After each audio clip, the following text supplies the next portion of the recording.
Yeah. Thank you.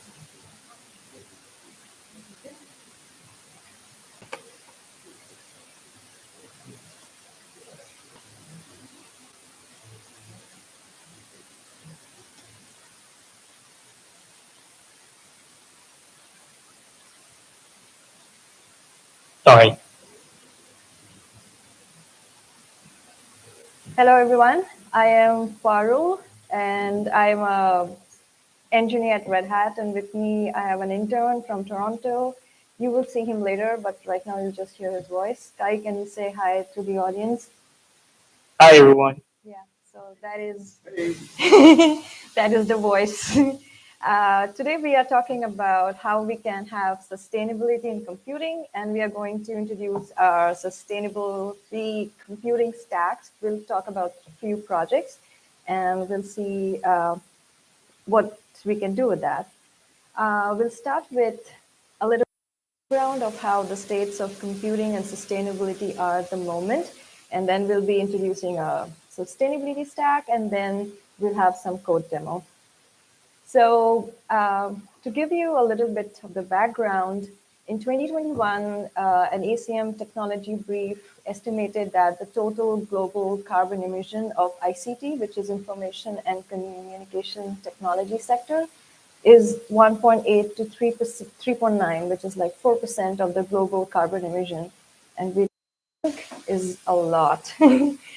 And so it put us to ask ourselves a question that how you can measure energy consumption indirectly, because you cannot physically go to the data center, or you can have like access to the cloud to put some hardware that would be monitoring the energy consumption. And how do you attribute or measure the energy consumption of particular workloads? Because that would give us an estimate of how much a particular computation is consuming or emitting carbon and greenhouse gases. And at last, how do you attribute power on shared resources? Again, when we think of cloud, they are shared resources to process containers or pods. So there are various ways that you can measure energy, but the slide we talk about the various target, what we think we can do, but what is in the reality that's happening and how you tackle those problems. So one of the measure you can use is measure the frequency. And to do that, you have to monitor every circuit's frequency. But in reality, you cannot do that because the Linux kernel CPU dynamically changes frequency for power saving. And the solution is you can use average frequency to approximate. You could also measure capacitance, and you can do that by monitoring the number of circuits that are powered on during a computation. Again, there's no direct way to do that on the current CPU architecture. So you can resort to counting the number of CPU instructions to approximate that. And then lastly, the execution time, which is the duration during which the computation is happening. So all these circuits that stay powered on, and there's no direct way to do that. So you can just use CPU cycles to approximate.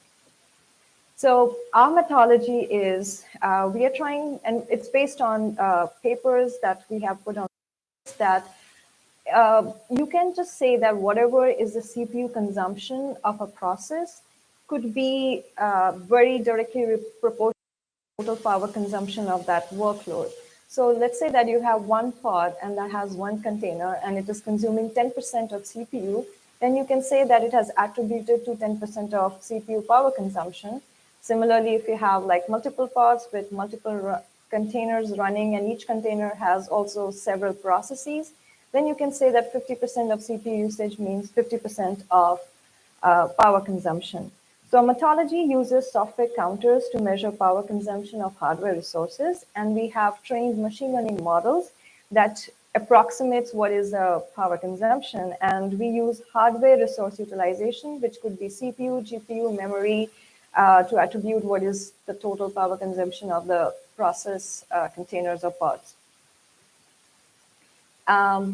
So our cloud native sustainability stack, right now we have the project Kepler, and we'll talk about more. The model server, Kai is going to introduce that to you. And at last, Peaks, which is a scheduler, Kubernetes-based scheduler that tells you how you can schedule workloads on nodes that are best suited for those.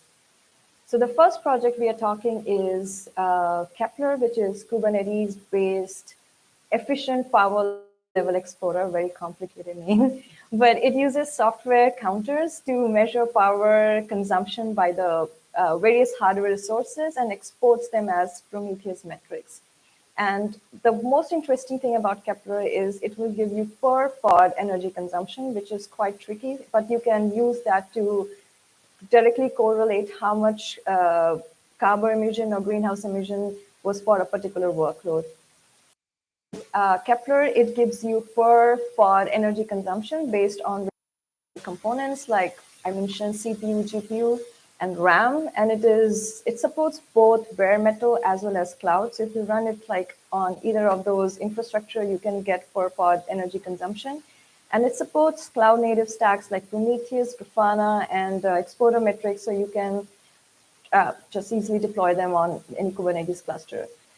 The one interesting thing about Kepler is it is very lightweight. We don't want something that measures power to have a very heavy footprint. Like it should not be consuming 50% of your CPU cycle to tell what was the power consumption of your computation. So it uses eBPF, which are like programs that can attach themselves to various trace points, Linux kernel trace points, and other performance counters. And we did experiments, and it takes like 2% of the CPU, which is admissible given you don't have anything at all. So, and it uses machine learning models to approximate energy consumption. What it does is it sees what is the energy consumption of a pod, and then depending on the existing models that we have trained, it can say how much power it can consume. And we have the references, again, that if you are more interested to study what are the experiments that were conducted, you can follow the reference. And this is like our architecture. Just it goes from down to top level. So as I mentioned, at the ground level, you have EBF programs that attach themselves to Linux kernel trace points and other performance counters and exports or collects data like the process ID, C group ID, CPU cycle, CPU frequency, instruction, missed cache, and everything. And it exports that data for aggregation to the user space, where you have other stats that's come like the C group stat, the GPU stat, the hardware monitor stat, and then the model server, which we are going to talk about. What it does, it trains regression model based on these information that's being pushed to the aggregation layer, and then Kepler exports these metrics to Prometheus that is consumed by peaks, our scheduler, or as well as the model server to train models. So here's is like a short demo. What it shows that how you actually get to see the energy consumption of just one pod or one container. Let me just try to. To run Kepler on a Kubernetes cluster, we are going to install a bunch of manifest. So let's do that.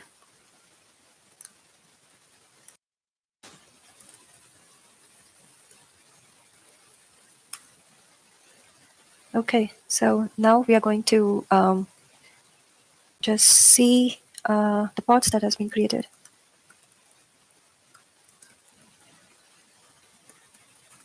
So we see that the Kepler explorer is running. Now it's time to install Prometheus and Grafana. Okay, so we have Prometheus and Grafana both installed. And now what I'm going to do is just port forward this Grafana, and then I will load the dashboard to see what the Kepler is being capturing in terms of energy consumption of this cluster. Here is the Grafana page. As you can see, in the first quadrant, we have the pod current energy consumption in the namespace monitoring. And these are the various pods in that namespace. And you can see the energy consumption. Over here, we have the total pod energy consumption in the space namespace. And this is the total pod energy consumption per namespace. So these are the different namespace and the energy that has been consumed. Now I'm going to deploy a high computational task that is going to take a lot of CPU frequency, and we can see we're going to just see how it changes the energy consumption in a particular namespace. So I have run a simple Python app that uses Monte Carlo algorithm to estimate the function of pi, and I've run run the interval to 1000 interval. So we can see that because of the CPU frequency, the power consumption has been increased. And it is very easy to see it in also time series.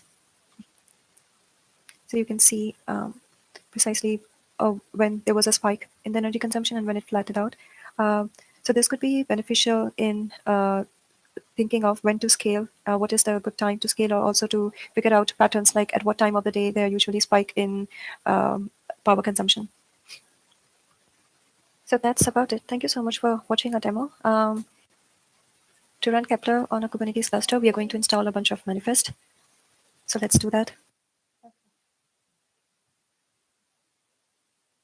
So now we will have Kai portion. He will explain the model server, and we have recorded this because, again, he's in Toronto. All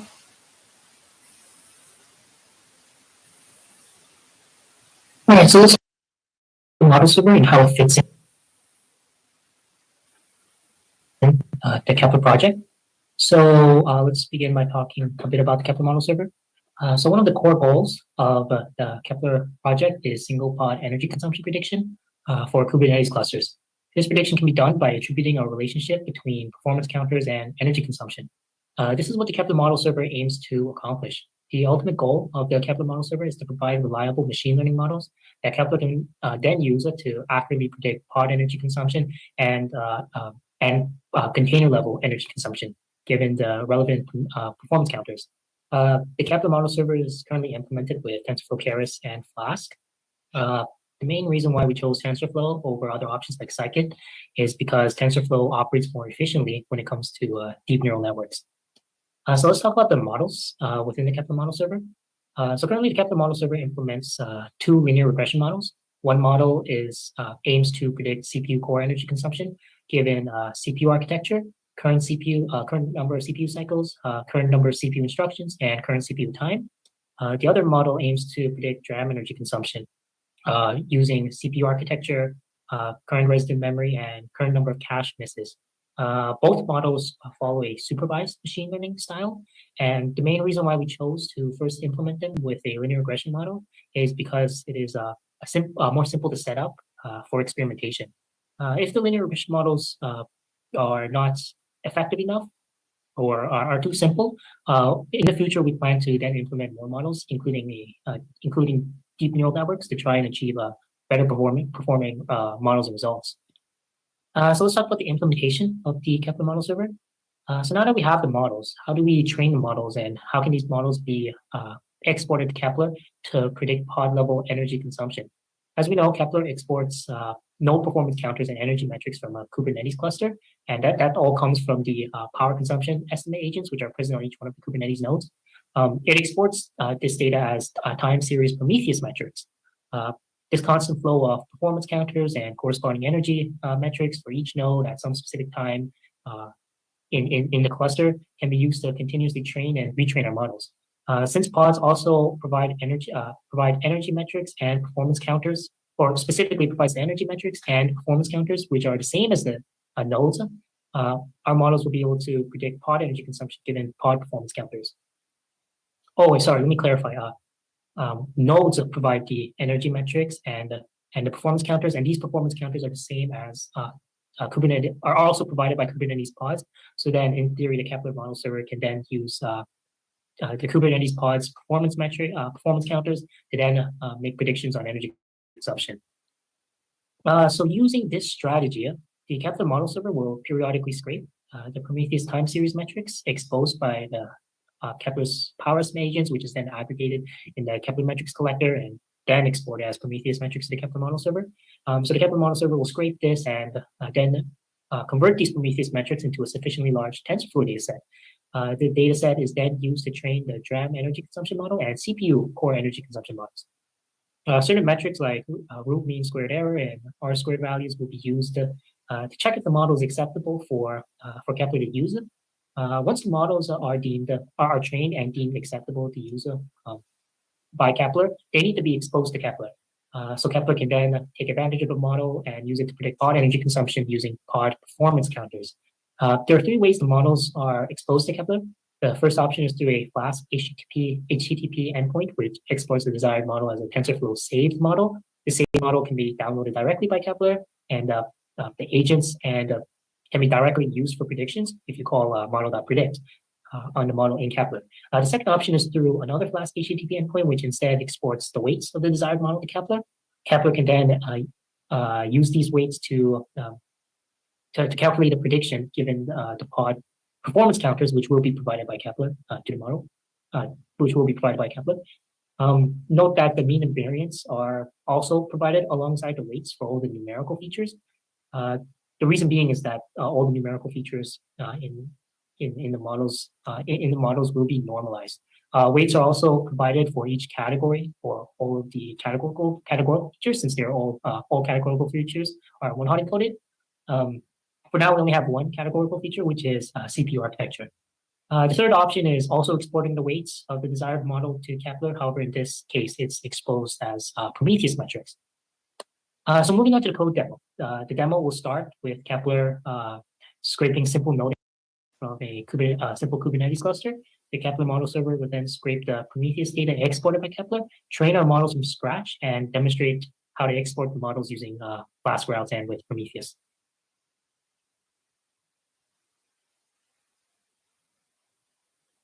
Next, we are going to see a demo. All right, so let's talk about the Kepler model server and how it fits in the Kepler project. Okay. For this code demo, Kepler is writing and exporting performance count of CPU core energy consumption and DRAM energy consumption from the nodes in the Kubernetes cluster, and they're being exported as Prometheus metrics. The Kepler model server will periodically scrape these Prometheus metrics to create a sufficiently large data set for fitting our models. And currently we're in the Kepler model server project. If we go into the server directory, there's going to be a script called energy scheduler. Running energy scheduler will periodically scrape Kepler's exported Prometheus metrics, convert these metrics to TensorFlow training, testing, and validation datasets, and then finally fit and evaluate the models with the new datasets.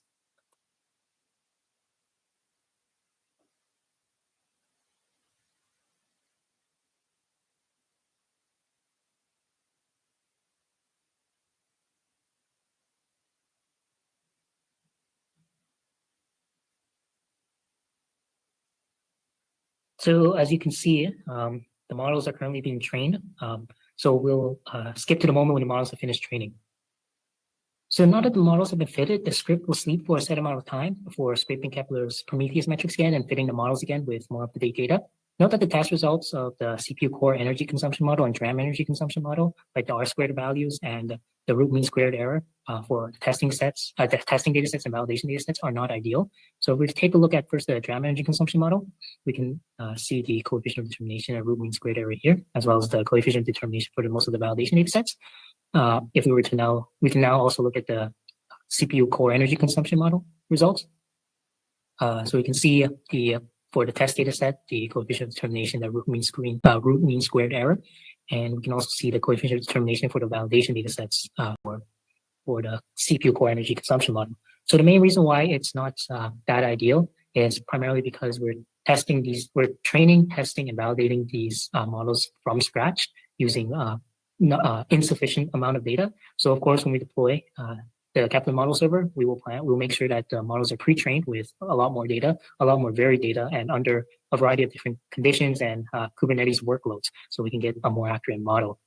If the linear regression model proves to be too simplistic for our problem, we will definitely in the future also be developing a variety of other models for experimentation, especially deep neural networks, to see if we can improve the results of our models.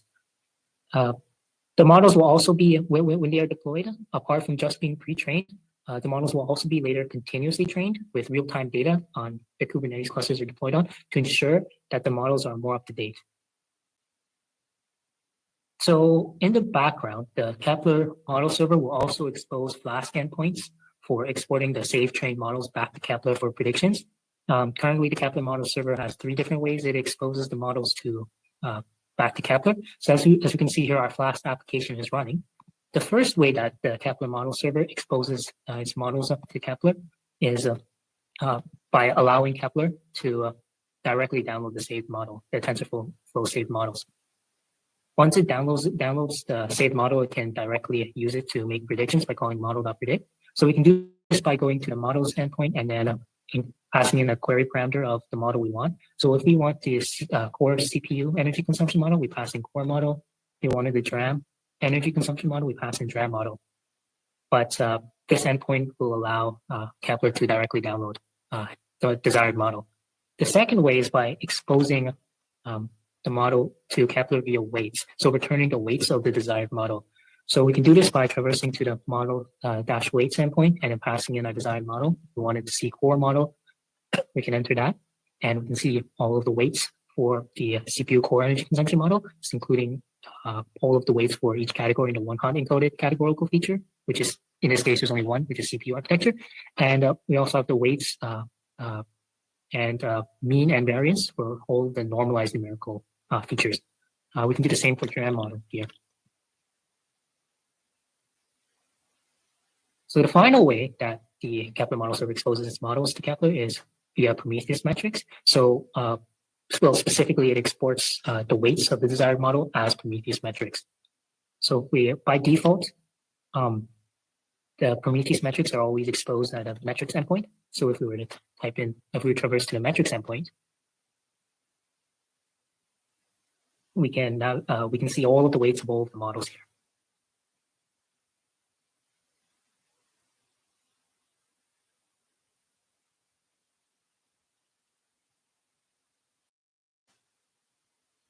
For this code demo, currently Kepler is writing and exporting performance counter, CPU core energy consumption. Okay, so you've seen that the Kepler, what it does, it just exports all the metrics from the nodes, and then we had the model server that trains the model. And at last, we are talking about power efficiency aware Kubernetes scheduler, or Peaks. That's the project. We haven't started working on this project. We have worked on Kepler. That's the code repo is there. We also have sufficient progress on the model server. We just at the architecture level. But the idea is Peaks would obtain the thermal temperature, cooling, and power consumption metrics from Kepler. And Kepler runs on each of the node and it exports that. Next, you will have Peaks download the models from the model server that we see that we have trained. And then it will use the appropriate model to predict which node is ideal for scheduling a particular workload. And the example is like if someone specifies that I only want to be scheduling my workloads on nodes that are powered by green energy and not fossil fuel, then Peaks would take that into account and it would schedule. Another metrics that Peaks can use is if it sees that a node has already reached to its maximum power capacity and whatever the pod that is to be scheduled, and it is after a particular cycle, if we think that any workload can lead to higher energy consumption, it will not schedule that on that particular node and some other node. So we haven't started working on Peaks. That is still in progress. Our future plan is also to work on a VPA, but that is again like in process. We are not there. And wow, we are ready for questions. Wow, so many. Okay. Yeah.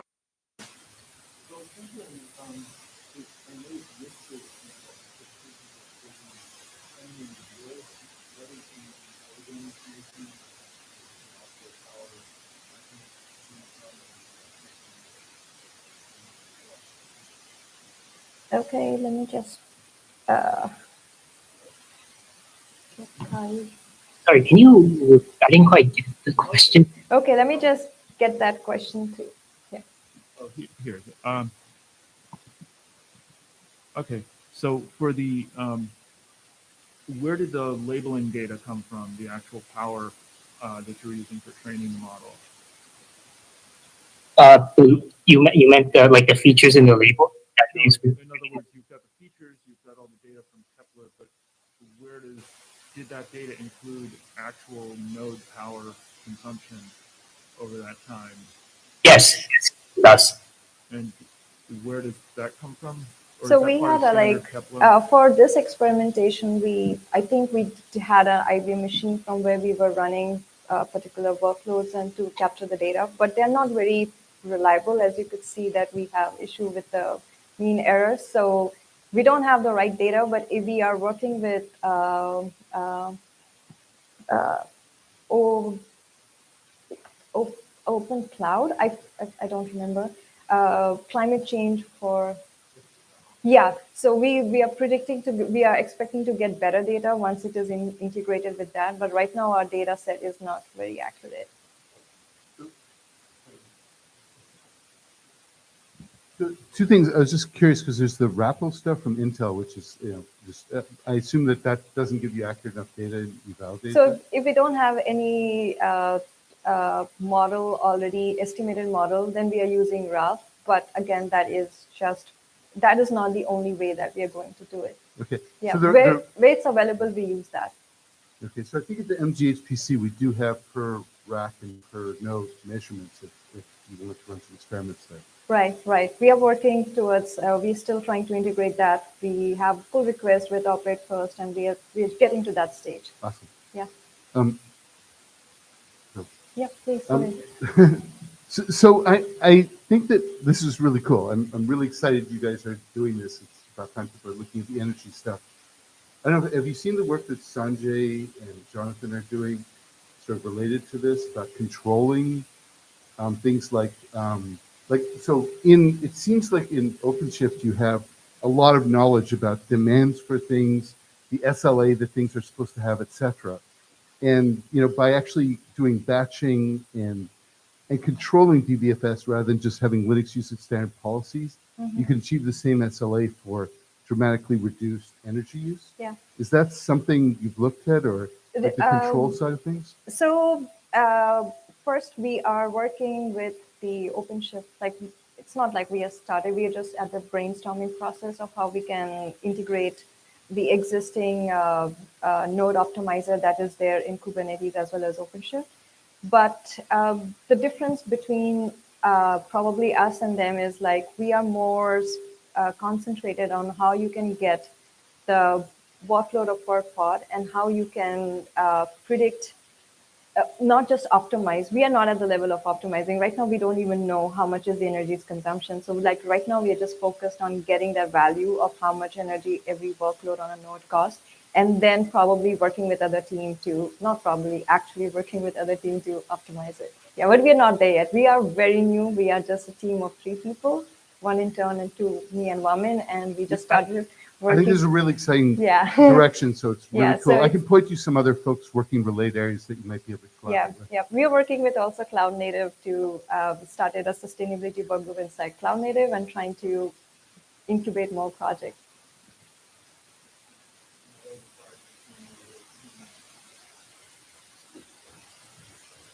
Thanks for the talk. I was wondering, one of the nice properties about a linear regression model is there's actually formulas for incremental updates. So as each new data point comes in, you can literally update the weights, exactly, so that in theory you don't even need to do a batch retraining. You can just, as new data comes.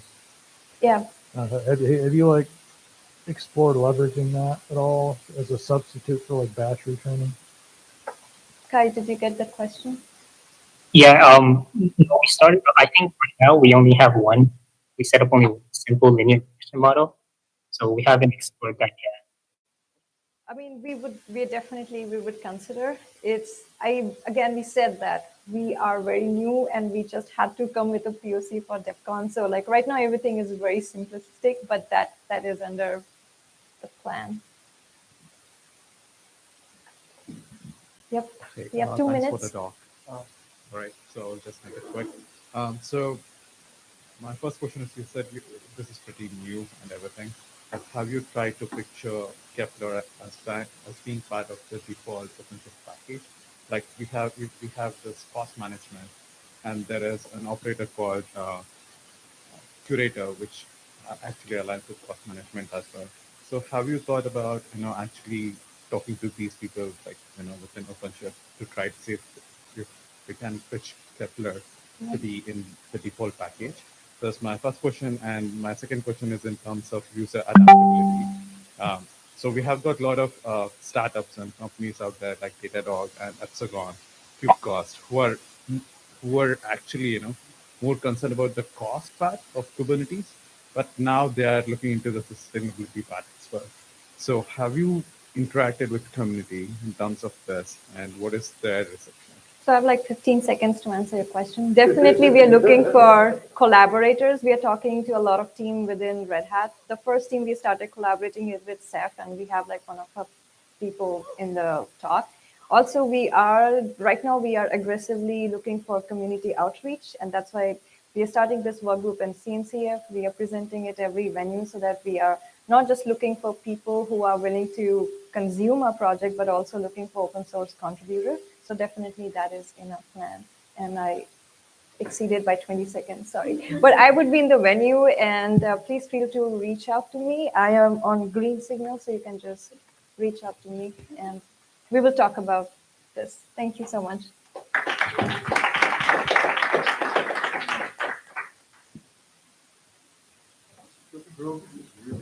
Thank you.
Slides only. Awesome. Are we starting at any point, or we got Q? I'm not sure. Like, yeah.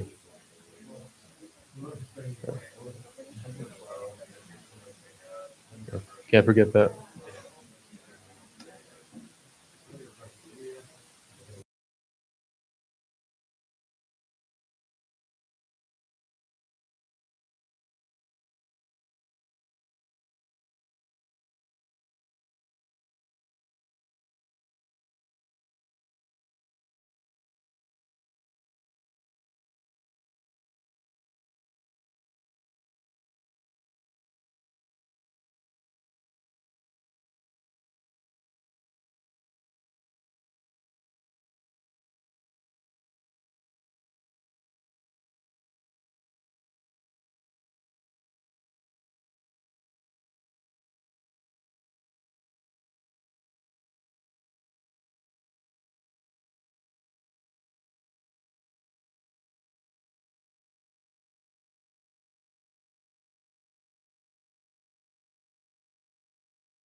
would really benefit from monitoring their equipment. I have a background myself in architecture and project development, so I touch on all sorts of things when it comes to the build. Lately, it's been digital twins.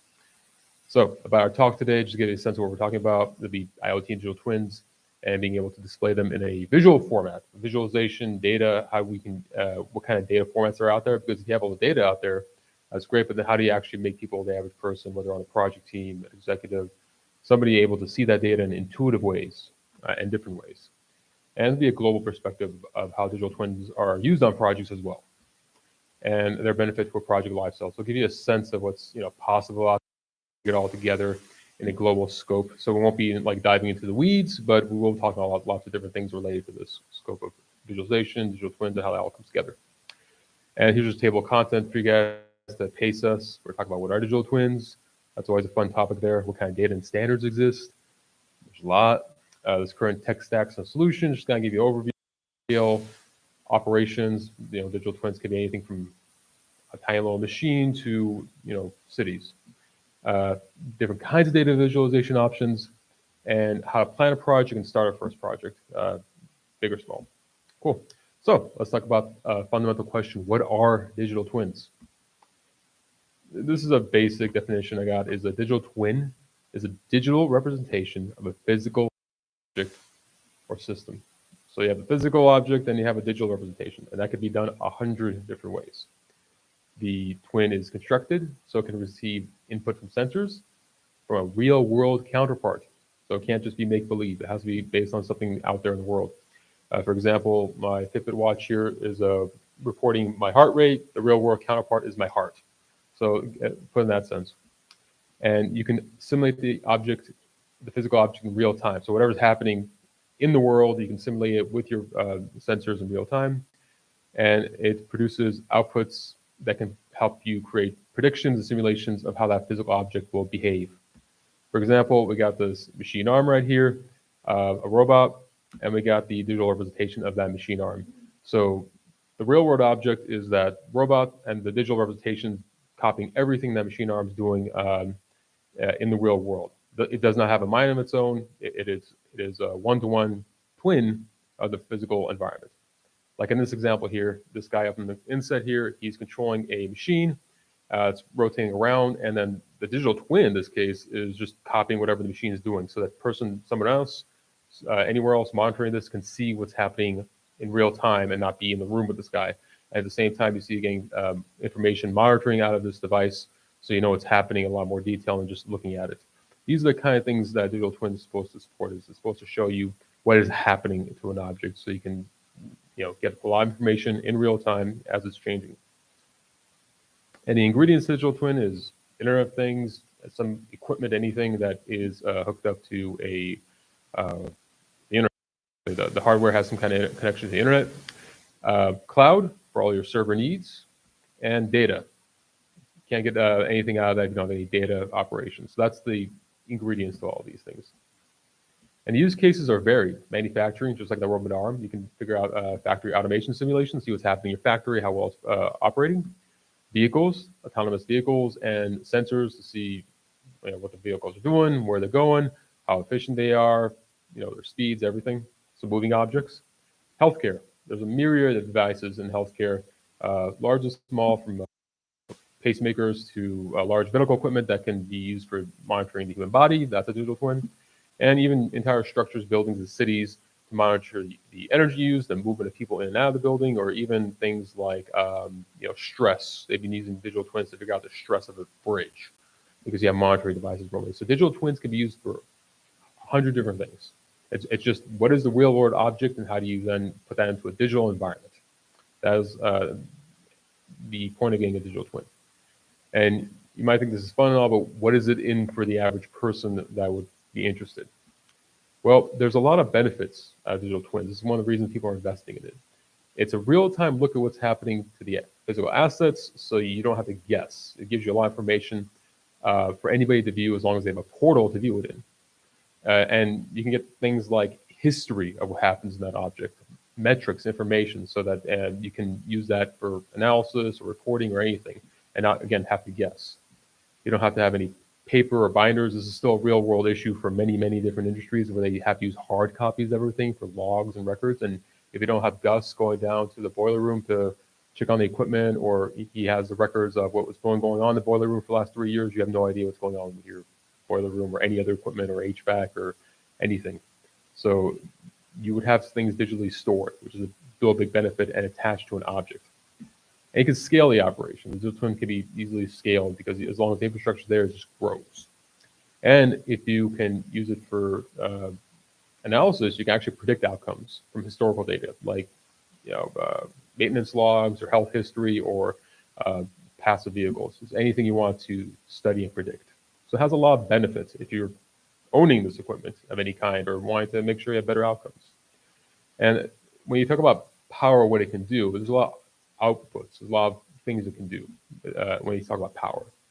And this is power to real world examples. For example, if you're owner of a campus like this one, Boston University, you can access data of your assets and explore ways to improve operations.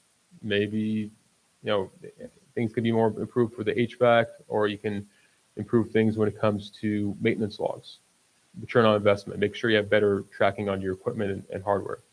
Facility managers, again, you can figure out what's happening in real time based on information reporting from the physical object to the twin. And even equipment manufacturers, if you have your equipment hooked up to a IoT device that can then report to a database, you can inform the owner of the building operations or vehicle or anything what's happening in their device, so you can have a remote monitoring of their equipment. So there's a lot of real useful things that comes out of digital twins for day-to-day operations. So that said, where the kind of tech stack straightforward is that no universal solution to interoperability in digital twins. There's lots of solutions, but nothing that comes together into the one-stop shop for digital twins.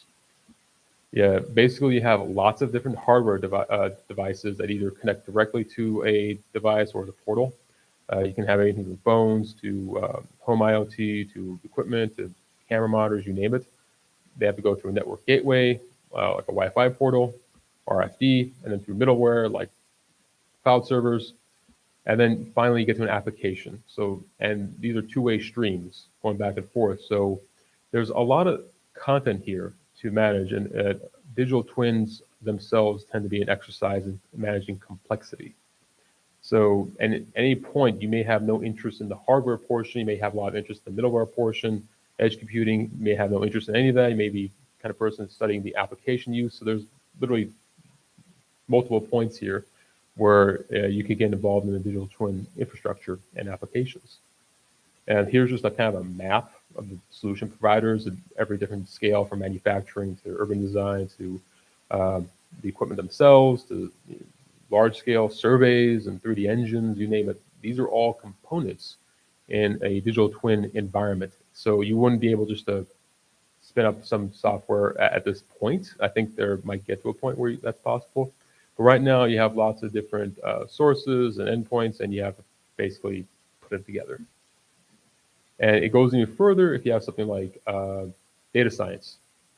If you're trying to get some real analysis and information out of what you're doing with your IoT and digital twin devices, data reporting, as you can see here, there's a lot going on here, so that can expand what you're doing to a customized bespoke workflow. So I'd say, just to kind of help you keep your head around it, wrap your head around this, keep it simple. Basically, it's all about sensors from the physical world that report on the hardware, the hard actual object you're talking about. The models, some kind of digital model, and that could be multiple things. That'll be the visual part of it. It could be literally a 3D model, it could be a chart. There's different ways of displaying that information. And hosting, services that connect sensors to models and other endpoints. Those are the three main ingredients, and it's basically mix and match depending on what resources you have and how you are trying to go about it. So real quick, I'll talk about industry formats. So we talked about the use cases of digital twins, the tech stacks, like where are the kind of formats people are using to get this organized. And this cartoon says a lot about that. It's basically every time people have an idea about a format, they want to make a new one. And that kind of happens a lot too. in IoT, industrial IoT, digital twins, and everything around it. Right now, you have multiple different kinds of formats and standardizing bodies. There's Industry 4.0, Industrial Twin Associations, Industry 4.0 Alliance, GaiaX, there's many more actually. These all exist for a reason. They're not just redundancies.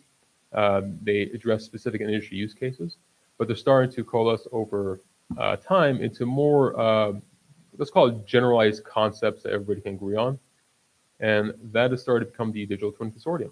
So if you ever want to see resources on what it takes to go from, specific, parts of the spectrum, small equipment, large equipment, the server infrastructure, whatever, the Digital Twin Consortium has a good kind of like basis for that. So it kind of brings everything together and shows you use cases for how terminology and architecture can be used.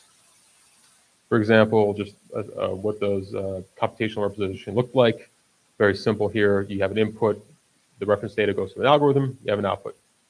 That's just something everybody can agree upon. That's just the definition they throw out there. And same thing for stored representation, it's structured information, and it will describe what kind of structured information. Sometimes CAD, GIS, point clouds, streams history, a snapshot in time. So you would have these kind of shared terminology, shared basis to discuss digital twins in a way that's comfortable across many different organizations and many different points of reference and many different professionals and many different solutions. So you're not mixing up terminology. That's been something that's been good trend lately, is to kind of bring together into one umbrella. And also talk about what you shouldn't be using. For example, Excel, it should not be your database of choice for something like a digital twin. Maybe as like a real quick project, but it shouldn't be a platform for any kind of large-scale operations. It's also what you should not be doing. Okay, so one of my favorite topics, large digital twins. So if we're going to have some intelligent ways of operating digital twins and make them bigger, how big do they get? Well, they could just fit into your, in a given apartment or house, you have dozens of objects that are IoT enabled. To get started, thermostats, cameras, appliances, your phone, there's a lot in there. So it wouldn't be much of a step to go from something you buy yourself to something you can install as a modular component into, say, an apartment complex, a hotel, a dormitory, a hospital. They're starting to do this now where modular construction is getting very popular. It's cost effective, it's efficient if you do it right. And they can just embed inside these projects lots of little devices in them that can either be used right away or over time as the need arises for being able to get the data they need out of the project, out of the operations. And in this example here, just to give you a sense of how these come together, you would have on the top left corner here a plow of land. You build your vertical access like elevators or stairs, and this handy dandy crane here plops in these little modules, each one packed with equipment, stacked up until you have your apartment complex. This one's being used for a design concept for providing housing for the homeless. And again, what can they do with modular construction and digital twins, packaging them all together so you build this all in a factory setting. So it's not just equipment here and there in a factory floor. It's not just small state equipment. It could be your entire building complex. And you would marry together the construction process with the asset of a built project, and you can get a nice dashboard. This is really useful if you're the owner of the building, a developer, a construction manager, architect, being able to get the data out of the project. And this is kind of the part of the visualization we're trying to figure out here, is how we can make that visually useful during the project operations, during closeout, during operations. And it could be as simple as an Arduino board, handy dandy Arduino board as a microcontroller to help you get a hardware in your project that can be ported to digital twin format. And again, product integration application is a very simple thing. And they could do it like this in a modular format where they just tie one of these kind of boards, these microcontroller boards with everything built into them, on the other side of a wall or a piece of equipment, a desk, for example, in the project, and just install it, forget it ever exists, and turn it on when you need to. Again, this is something they're working on with a lot of projects when it comes to housing. But it can also get very big. These are equipment for the Ford Motor Company's Dearborn campus that they installed. IoT-enabled, digital twinned, huge pieces of equipment for motors and engines and everything for their entire factory. They're trying to monitor remotely so that they don't have to worry about gusts going down there and everything's falling apart and they have to shut down the factory. They can get live updates from that facility on the fly without having to worry about things going awry. So it's getting bigger and bigger when it comes to the environments people are using these twins in. In this case, you see here's a 3D model of the environment that is then tied to hardware from the actual equipment on site. That is all coming together in a visual, and anybody can walk through in 3D like you're playing a video game. So now we're going to talk about visualizations. And visualization is partly a technology issue, it's partly a UX issue. This is a UX issue. This is an example of bad UX where you're not getting what you want out of the experience, and it makes it challenging to enjoy being able to be in that environment. And there's lots of different visualization options. There's, of course, good old-fashioned 3D, being able to look at what you're looking at in the 3D format as though you're playing a video game, you're walking through the video game, you're walking through your 3D model of the digital twins environment. There's charts, bar charts, graphs, data points, simple charts. There's VR, AR, immersiveness, a type of 3D, but in that case, you're also experiencing it as though you're there. You're not just looking at it. And maps. Maps are great. Whether it's a floor plan, a topography survey, any kind of map will do. So 2D maps are also pretty useful visualization. So we'll look at examples of each. 3D models. Here's a time series of a building. Showing you different status trackers during the day. This would be, for example, temperature. It could also be activity of people walking through the building. What I like about this, and what's a great take about here, this visualization of data, is anybody can intuitively understand it. You don't have to think too hard about it. So even if you're a non-expert, not familiar with floor plans or anything, you get a sense of change over time, and it's easy to track and see with your eyes. That way, it's a valuable output, a valuable visualization for anybody who wants to interact with it. And another kind of takeaway from there, I believe this one is temperature in a building, and you can see this person's kind of zooming around, looking around in the building and seeing what's happening in here. Again, people like playing around with things. People like to look around and see what's happening, what the highs and lows are, and it's very intuitive for them to understand it. So these are kind of like front-end visualization options people are using to actually display that data they're seeing, and this could be an investment of a building, the hardware, the technology, the back end, everything coming together here as a front-end tool to see what's happening in the environment. But it could also be a simple chart. Here's a just generic time series chart of it could be anything. Temperature, it could be the activity of a motor and some pieces of equipment. It could be a lot of different things. Charts are great if you just want to get some straightforward data points. This is another very useful, valid visualization. It could be a lot more diverse too. It could be charts. It could be a radio chart telling you different kinds of activity. It could be charts showing you people's movements throughout the space, proximity. It could be all sorts of things. So there's a lot of options when it comes to charts that if you want to get some good information out of the metrics, changes over time.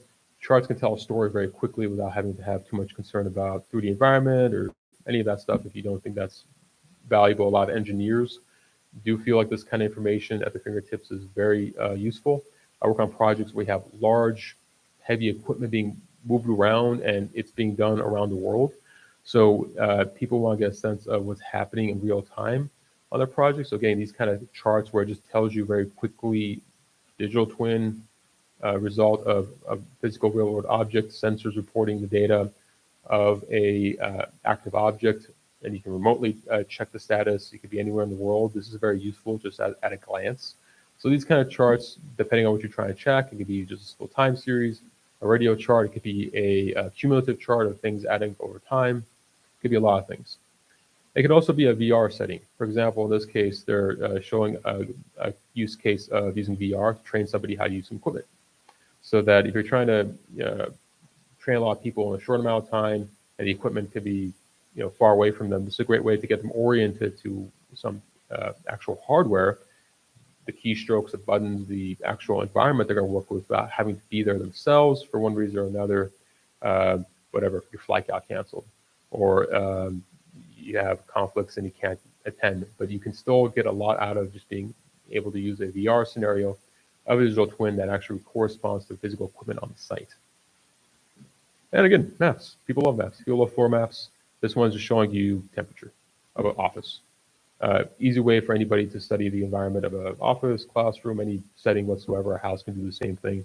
Another great way to visualize things. After you install that equipment, after you get the data reporting, all you need is a simple front-end interaction or interface with the endpoints of the data, and away you go. You can see if there's a comfort zone for temperature in your space. But you can also do things like that snapshot of time, talk about store data. Well, you can also get, in this case, this example is showing you every piece of equipment in the hospital, every stretcher, all the doors, every kind of bed. These kind of inventory tracking of a assets of a facility might seem mundane, but they're very important for people to know what's inside their campus. And it could be cars, it could be small hardware devices, but it's really hard to figure out what you actually have, which is bad for accounting if you can't figure out what you have and the state of them, and if they need any kind of attention, how old they are, what's their warranty. This is a type of digital twin where it's a snapshot in time. And you can also go crazy and do something very customized, like this Unreal Engine approach to a video game engine to show the environment of a manufacturing center and factory and everything around it. And in this case, you see on the left here, you have all the different platforms together, whether it's CATIA, Maya, SolidWorks as your data sources for the model. And on the other side, you have the API connections from the data itself, and you can host it in a environment that can be very appealing to somebody who's not familiar with the environment, but they can get lots of great dashboard information at a glance in your heads-up display, your HUD. So it's something that works very well in the video game setting, can work really well in a facility management setting. But you can also get much, much, much bigger. So you can actually make digital twins of an entire city. And this example here is actually built on a city of Helsinki in Finland. This is their capital, and this is an entire urban region where they have all the topography data, the building data, the attributes, the water, the land uses, the zoning, and everything built, being reported to their city GML model that then goes into a database, that becomes part of a platform that can be then used as a web platform that you see on the right here for somebody to interact with. So this is the growth stage of digital twins. They get as big as you want them to get. They can be as small as you want them to be. It can be as big as you want them to be. There's a huge variance in size and scope. So there's a lot of opportunity here for digital twin and visualization to be used for just about anything really. And the sky's the limit. And some notes about planning for digital twins. This all sounds really exciting, but how do you actually get this going? And yet, big question you have to ask: who pays for all this? The owner pays for all this. Whoever is in charge of the budget, the owner of the fleet of cars that needs to get telemetry sensors, the buildings, the health device monitors, somebody out there, the owner, paying for all that. So there's a sense of how do you get buy-in for them to spend that kind of money, and depending on how involved they are, they either have to start from zero and get everything built in, the cloud servers, the IoT equipment, the visualizations, the whole shebang. So all you have to do is establish a business case, and usually you include this as RFP or RFQ, request for proposals, request for qualifications, and try to see if you include some kind of basic digital twin, any digital twin, the hardware, the server, any part of that as part of the service to the owner, depending on where you're coming from in the process. And what really works great is to see if you can do a pilot program or project with your client. If you might have a client, you say, hey, let's just try it out, maybe low cost, no cost, see how it works, depending on what we have to invest here. And see what the ROI is on that. Are they getting better results depending on what they're trying to get improvements on? They're trying to get just better improvements on performance of their equipment, better user outcomes, just what kind of ROI, and then brag about it, market yourself, explore and provide results of the process to people. And when it comes to all this, the adoption curve is better to start early with these kind of services than later. You don't want to be a laggard and catch up when it becomes an established part of any kind of project. Again, a lot of you might be working on these kind of projects yourself in some capacity, even if you're working on the edge computing side, server side, the application side. These might become things you need to address as this market becomes bigger, people have higher demand for it.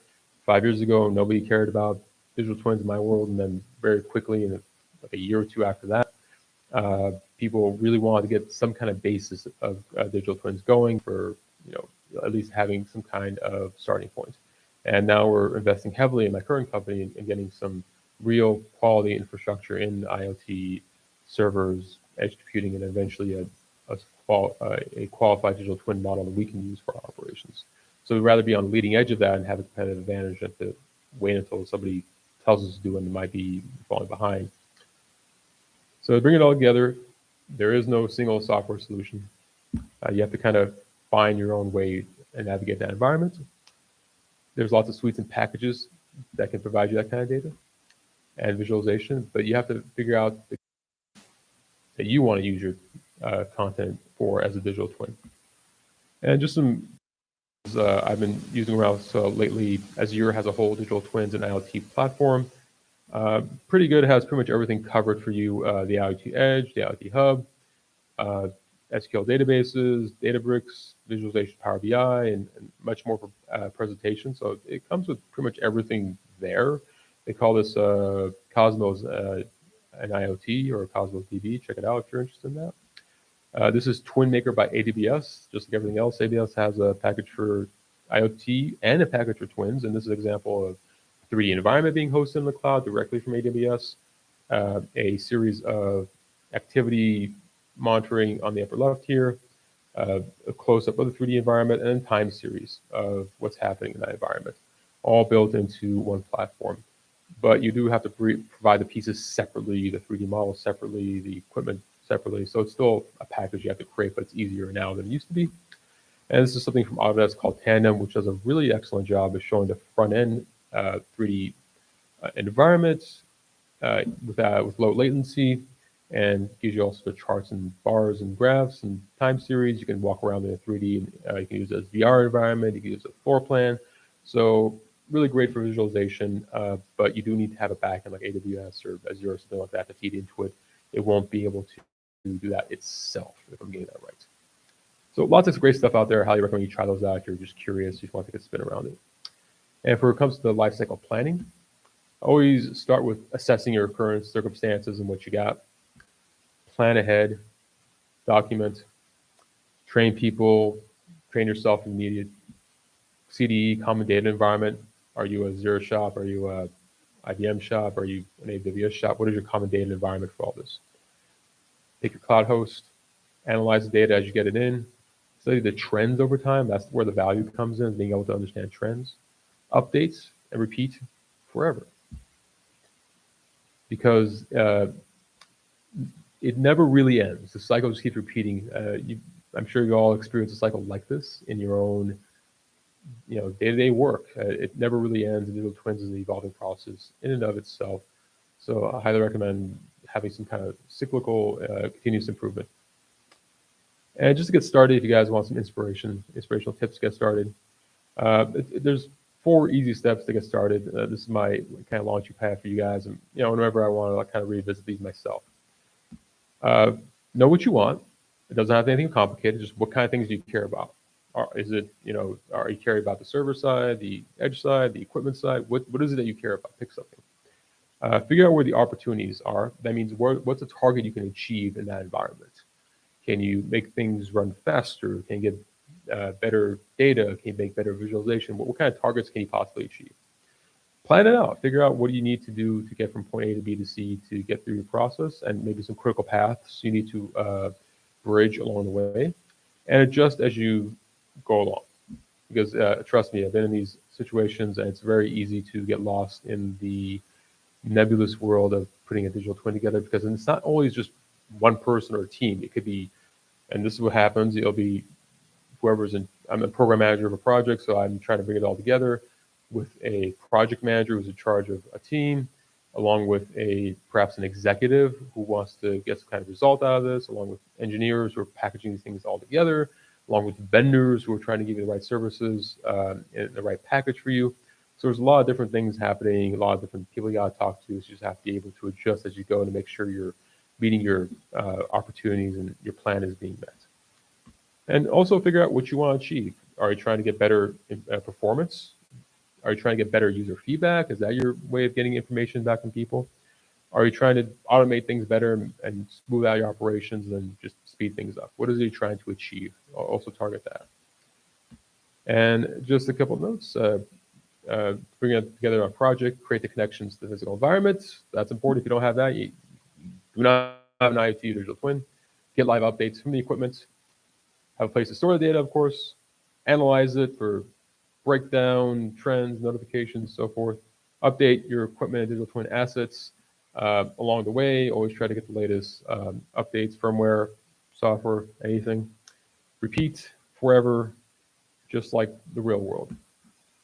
The ride never ends with digital twins. That's half the fun. It's always a learning curve, a process. And if I were to do this talk again, maybe in a year or two from now, it'll be somewhat different. Key takeaways to wrap it up. Digital twins are representations of physical assets. All digital twins exist in the schema of connected devices and services, meaning there's a network of things talking to each other. Common ground could come from standardizing bodies for a digital twin strategy. So I highly recommend checking out some kind of like the digital twin consortium if you're interested in the kind of process. There are many, many, many different modes of visualizations available for digital twins. So don't think it's got to be either 3D or charts or anything. There's lots of room to experiment, and sometimes you gotta just throw things against the wall and see what sticks. So that's part of it's half the fun, part of it's most of the headache. So think about different ways you can make the most out of the digital twin environment for visualization. Create a business plan and roadmap for your organization. The more structure people see out of this, the more they'll want to work with you. And again, because you have so many different people you have to work with, it's hard to make this just your own personal project unless it's very, very small in scope. But to really grow it, you do need to have a larger plan in mind. And find opportunities to use digital twins. It could be as simple as implementing some kind of digital twin project in your own company. Again, it could be a small pilot program. Here's some resources, and I'll give you a link to the deck here at the end here, but lots of resources for digital twins, including the consortium docs. There's lots of stuff out there, but it's a good starting point. That's the QR code. If you guys want to get this deck, you can always reach out to me. I'm search engine optimized. Just put those two words together. You can't miss me. And that's it for me. If you have any questions, complaints, whatever, we could talk about them now. But thank you so much for attending my talk.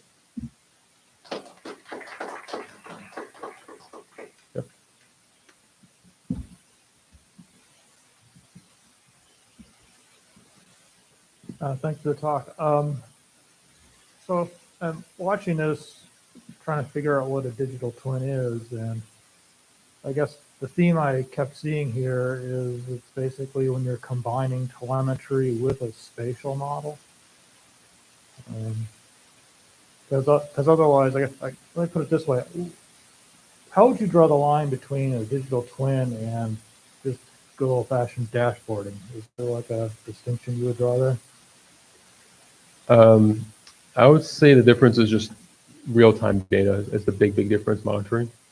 And I would say immersive information, immersive environments go a long way too, because the digital twin needs to represent the equipment, the space, the activity. So you want to get more than a one-dimensional sense of what's happening with the digital twin. So while dashboards and data are great, and it's totally a valid way to show the operational efficiencies of what's happening, and you can call that part of a digital twin, on its own, it wouldn't be enough. You want to pair that, like that twin maker example we saw where we had the chart data, the time series data with the environments, with the equipment, with the logs and records. You want to be able to really show what's happening and what that space, environment, activity, equipment looks like. So you want to have an immersive approach. So I'd say, how can if it's not just one-dimensional, it's multi-dimensional, I'd say you're closer to that digital twin mark.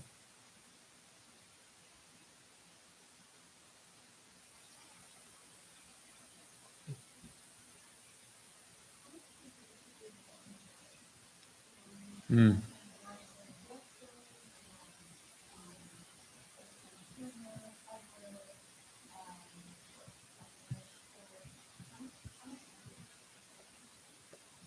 How much of this environment is open source? I would say it's depends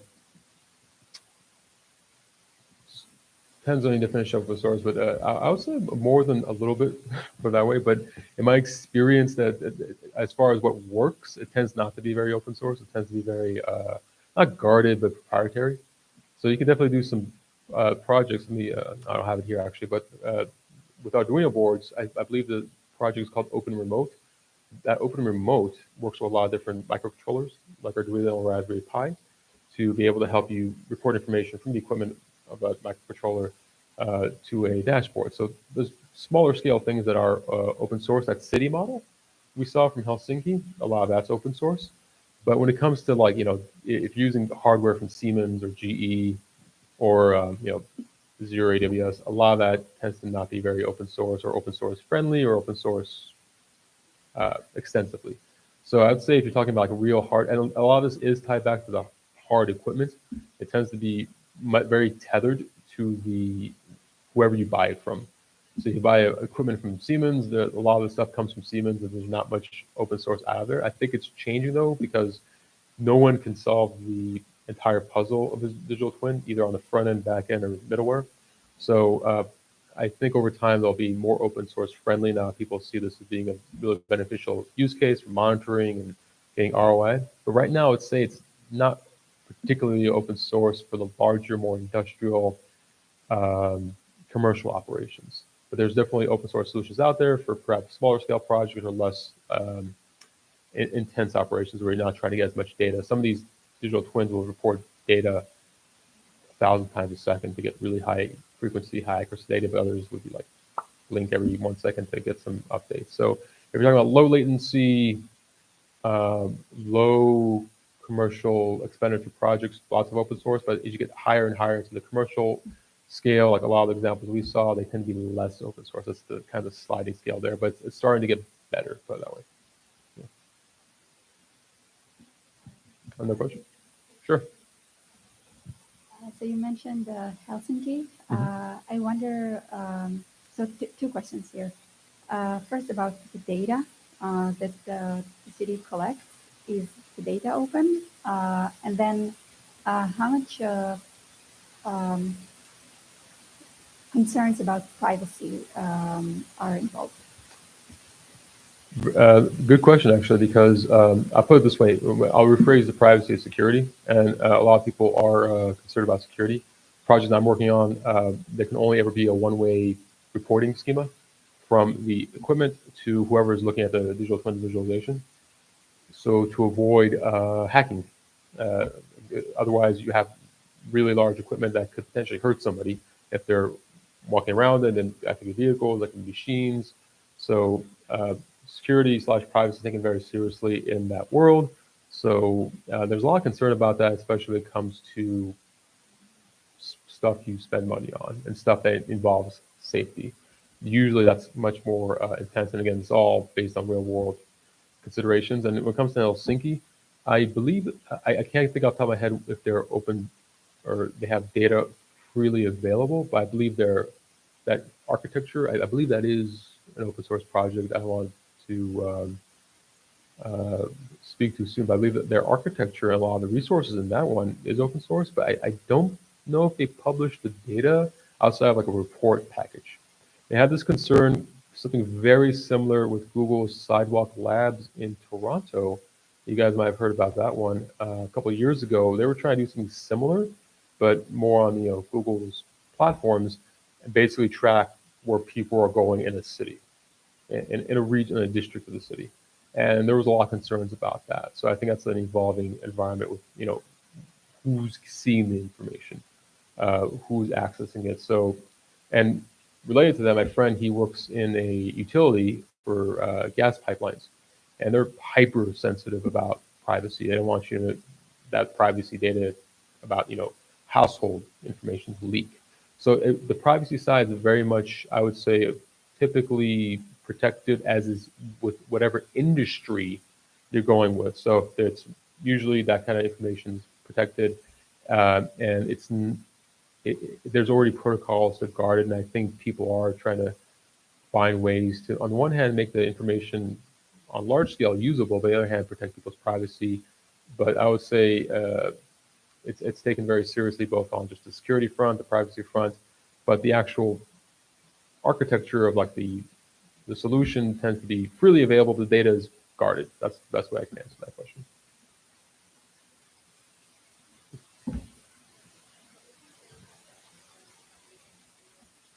Healthcare. Okay.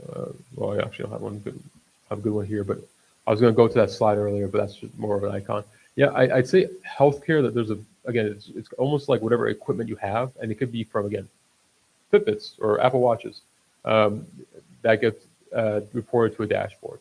Not very sophisticated because it literally just goes to a front end application. But what doctors want to do, for example, is how can they package devices like a pacemaker or something they can wear on the outside of your body in a way that they can monitor your health remotely, so you don't have to always come into the hospital to see what's happening. That's starting to take traction as they mini try some of these things, but also make the devices themselves a lot more accurate.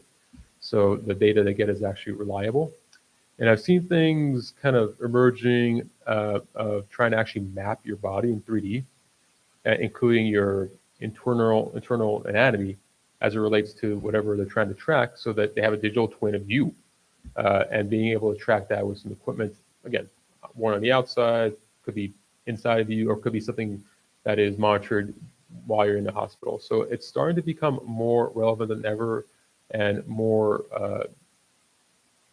useful as the technology gets better, though doctors tend to be very conservative on that regard. So it's not a ton of things. There's a lot happening, but it's not mainstream just yet.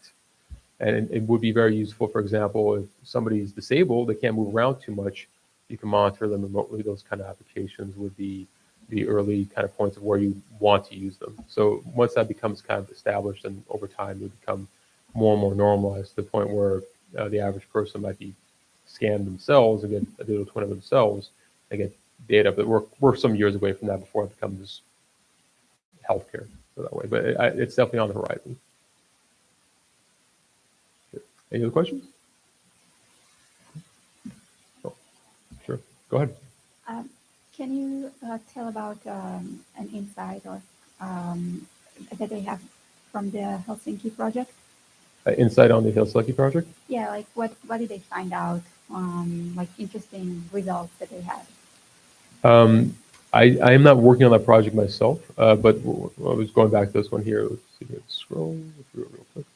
I'm not working on it myself, but it's something you're seeing in more and more cities. Hong Kong, Singapore doing something similar. Stuff on the left here is their schema, their architecture. The city GML, the Kala Satama, I guess we call it city GML. And they're just trying to see how they can manage the city as like an asset. That's really what this is at the high level. How can you manage their hydrology, water, the infrastructure? They're starting to put like sensors, like I mentioned earlier, sensors in bridges, in tunnels, and trying to get like a Sim City version of their city. So it's more of like trying to understand what's happening in their city.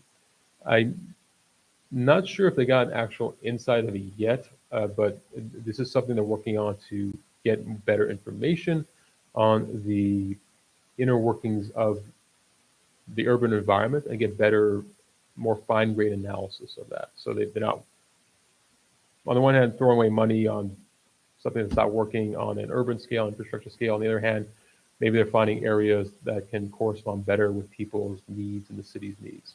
That's kind of the big picture takeaway. And this is really, really big data, because it can be anywhere from static. A lot of this, 3D models are pretty cool, but they're also trying to track rainwater. They're trying to track sun exposure to their building. They're trying to track all sorts of things here. So it really depends on the city's particular use cases. But I brought this because of the sense that if you can scale it up to a city, you can scale it up to a country. It wouldn't really be that much different when you think about it. But that's the kind of things they're trying to do, is how can we make our city better? And that depends on what the what they're trying to achieve on their driving results on that one.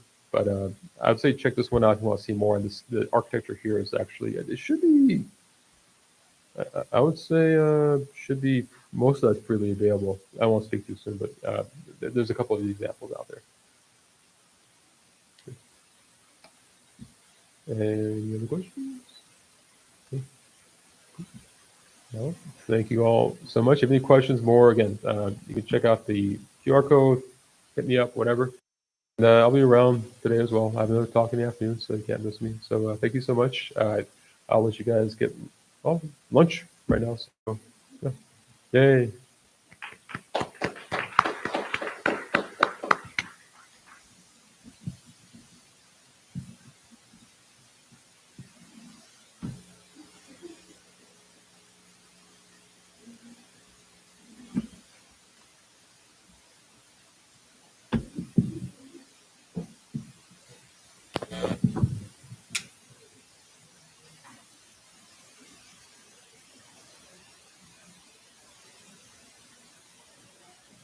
Oh, sure, go ahead.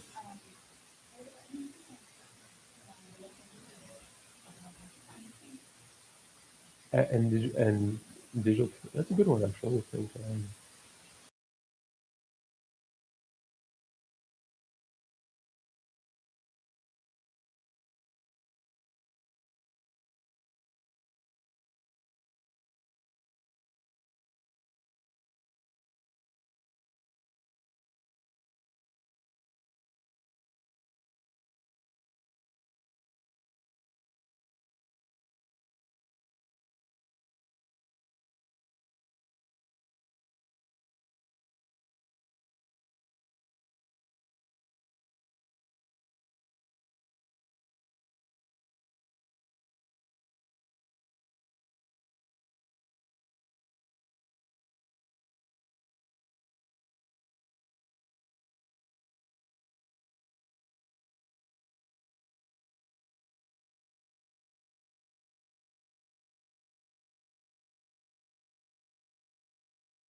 Now, the attempts or these efforts to get from sequential to spatial code is actually called high-level synthesis.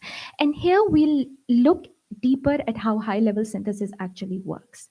Now, we can see that we start with the C code at the front end, and that is converted into the intermediate representation of the code. By intermediate representation, I mean that it's sort of made independent of the language that we are feeding in. So get it into a raw form, and that raw form is further optimized.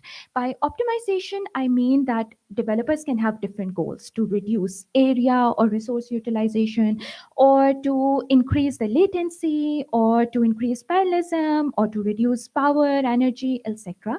So depending on the requirements, you optimize it. And towards the back end, this is the HDL generator in which those operations are scheduled, and then the resources are allocated onto the specific FPGA that we are working with. Now, this looks like a compilation, and indeed, HLS is like a compiler if we look at it like that. Okay, now the challenge is that high-level synthesis gives us poor performance. And the slide here shows the work that we did in our lab and elsewhere, where we show that OpenCL, which is the high-level language, it gives around 6 to 64 times bad performance compared to a code which is written in a hardware description language. So if HLS is so impossible to do and so hard to do, then why are we trying to do it? This slide shows that these are actually our findings from BU. They have shown that you can indeed get good performance out of HLS if you sort of vary your C code. You do the code transformation at the level of your C code, where you write the C code such that it is adapted to the specific specialized backend that you are targeting. And this is a remarkable strategy. It has given indeed pretty good performance, even sometimes better than HDL. But where's the problem?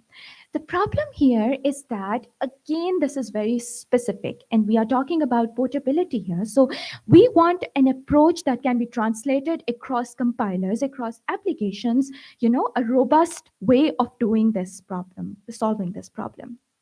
And another thing is that our observation is that compilers can work. We just have to find the magic spell which gives us good optimizations, which gives us good performance out of that compiler. And one way in which we are currently moving forward and looking at it is that we train our compiler in a way that it gives us really good performance for any type of C code that you feed into it. Now, all this does sound simple. Well, not so much, as the slide shows that there are so many intricacies involved. The CPU strategy does not work for FPGAs like we saw before. Then it varies across workloads. And then the important part is that compilers do optimizations in the form of passes. So there's a pass for everything. Loop unrolling, inlining, optimizing your code. And on top of that, those dozens of passes, another problem is that most of those passes have different parameters. So how much of loop unrolling you have to do, and so on. And then there is an infinite combination of how we can put together those passes. And all those things affect your performance. So here I tried to illustrate it that, for example, with these boxes, I'm trying to show that there are different passes or strategies that you are telling your compiler what to do and how to get performance out of your code. And then it is impacted not only by the ordering of passes, but it is impacted by the frequency. So how many times you can actually repeat a particular pass. And it is also impacted by the length of passes. So how many passes you can feed into your system, and which will give you actually the ideal performance. So we need a strategy to solve this problem. And machine learning is popular. It is everywhere these days and sort of the solution to most of the world's problems. But people have actually used it For example, these are very recent works by Google and Facebook, etc. And they are currently using this solution for compiler optimization. However, there is very little work that has been done in the direction of high-level synthesis for specialized backends like FPGAs, etc. And machine learning itself has several options. So you can use supervised learning. However, for that you need, it may be a good option, but for that you need massive initial computations. So there's another strategy, which is unsupervised learning. That may not be meaningful to the compiler optimization problem, since in that case, our search space is too large. Now, one thing that looks indeed more plausible is using reinforcement learning, because with that we can train on the go per program. Now, what is reinforcement learning? I try to show it and I'll quickly go over it. It is actually a strategy or an approach in machine learning world where you are it's actually an interplay between the environment and the agent. So environment is the problem that you have to optimize, for example, your C code, and then your agent is the brain, the model, the policy, which suggests you that what could be the best possible thing to do in this case. Now, there are many ways in which reinforcement learning can be applied to the high-level synthesis compiler optimization problem. And one state-of-art way is shown here, which is that the agent recommends the best possible pass to apply. And then that pass is somehow fed into the system, into the intermediate representation of the code, and optimizes the code. And the HLS tool is used to somehow give us the reward or the performance when that specific pass is actually applied. Now, here, this is actually our work, and we have looked at the learning strategies of how we can somehow enhance this process. Now, the reason is that the developer needs to have some choices of what they could do or what they want the agent to learn and how much they want it to learn. So in order to give that choice to the developer, in order to give them flexibility to choose things according to their learning goals, we apply different strategies. So we look at how we can vary different things and how we can vary somehow make the compiler smart. So we also looked at the learning quality. So normally for compiler optimization, if you look in the literature, they always say that what is the speed up over O3? And O3 in the compiler word means that the state of art, what the compiler is doing. So how much you can actually get better than the traditional compiler strategy. We have looked at several other metrics as well, what may be of interest to the developer. So for example, the learning speed, how much time you take to reach 90% of your steady state learning. Then the fluctuation band. So once the agent has learned, how sure it is that it has learned what it is supposed to learn. So there is a certain ripple in how much of that. So performance potential achieved. So how much it is closer to the maximum reward learned. Okay, so here are some pretty graphs. There's a lot of it, but I will just give a brief overview. Base is actually the state of art. So here, what is base? What is the state of art so far? And what our approaches or learning strategies show that for standard applications, how much better we can achieve in terms of each of those metrics. So for learning speed, for example, for this application called ADPCM, we see that our strategy 4 gives pretty good results. So it is the standard. These are normalized results with respect to each standard application. So that strategy works best. For matrix multiply, this strategy 2 method 100 works well. So and similarly, greater the value, the better the result. And for performance potential, similarly, the greater the value, the better the result. Now here, the fluctuation band, the smaller the value, the better the result. So here, for example, um, strategy 2 for ATPCM can give us pretty good results. And for speed up over O3, the higher the value, the better the result. Okay. So here in this table, we try to enlist which strategy gives us and which options and which approach gives us the best result in terms of the learning quality and in terms of the benchmarks. Okay. So we saw that we can't find optimum strategy for we can find optimum strategy for every metric and every application, and that's what we saw in the table before. Then it depends on the developer goals and on the application. The next step is that we have to sort of make it more intelligent, add some more neural nets into it. So basically a recommender system that can tell on the go which strategy would work best for a specific C code or application. Then state representation of the code. So efficient way in which you can feed the features of your code into your system reinforcement learning framework. And then we are currently working on other HLS tools. So this work was done on LegUp, which is open source. And now we are working on Vitus, which is not open source, but configuring it and getting better results out of it.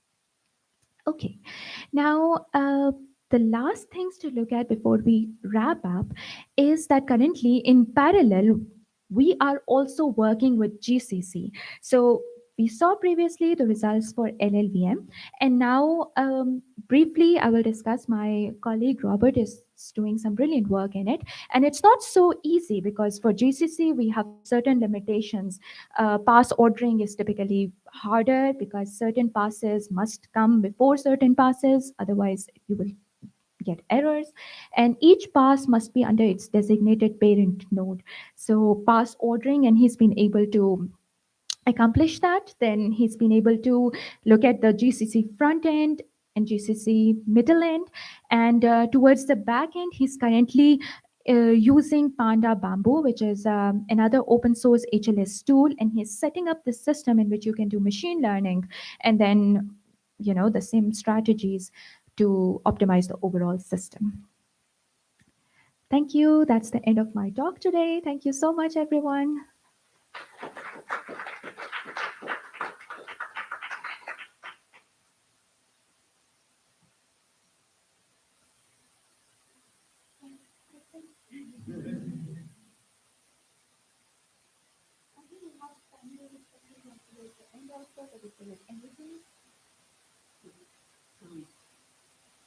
I couldn't really get the scope of how the different kinds of things you were experimenting with. So, only from the kind of application species that's trying to get a new shell for the FPGA versus. I mean, can you not? How broad is this kind of code that people are trying to generate for the FPGA to see if you test it? And here's the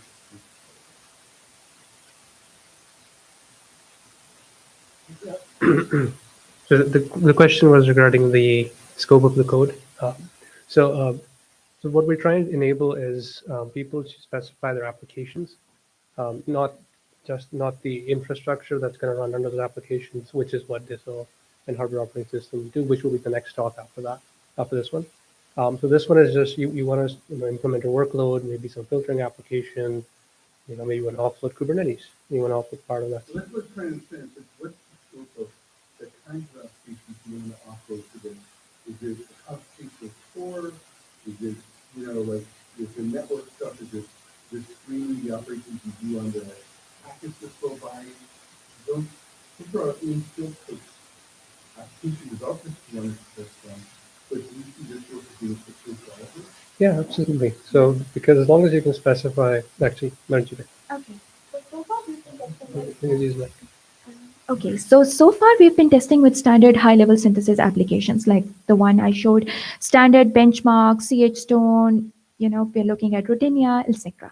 So towards, the goal is to somehow train the overall system over a standard set of applications, standard, what hardware design patterns it's expected to see for an HLS environment, and then gradually building up and increasing the scope of the applications that we cover. The strategies, I'm sure, will be applicable to all the different types of patterns. And yeah, thank you.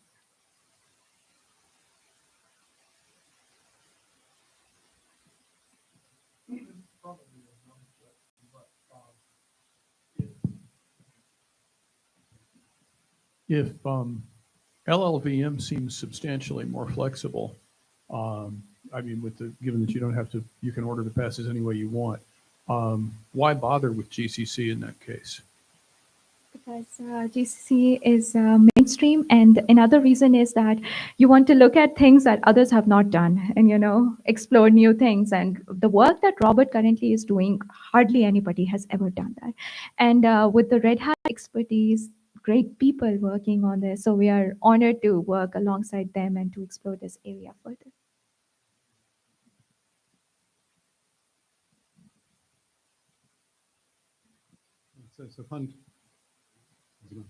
So fundamentally, GCC is much more powerful and mature. And instead of having, say, 60 passes, it has hundreds of passes. I guess one comment on the applicability.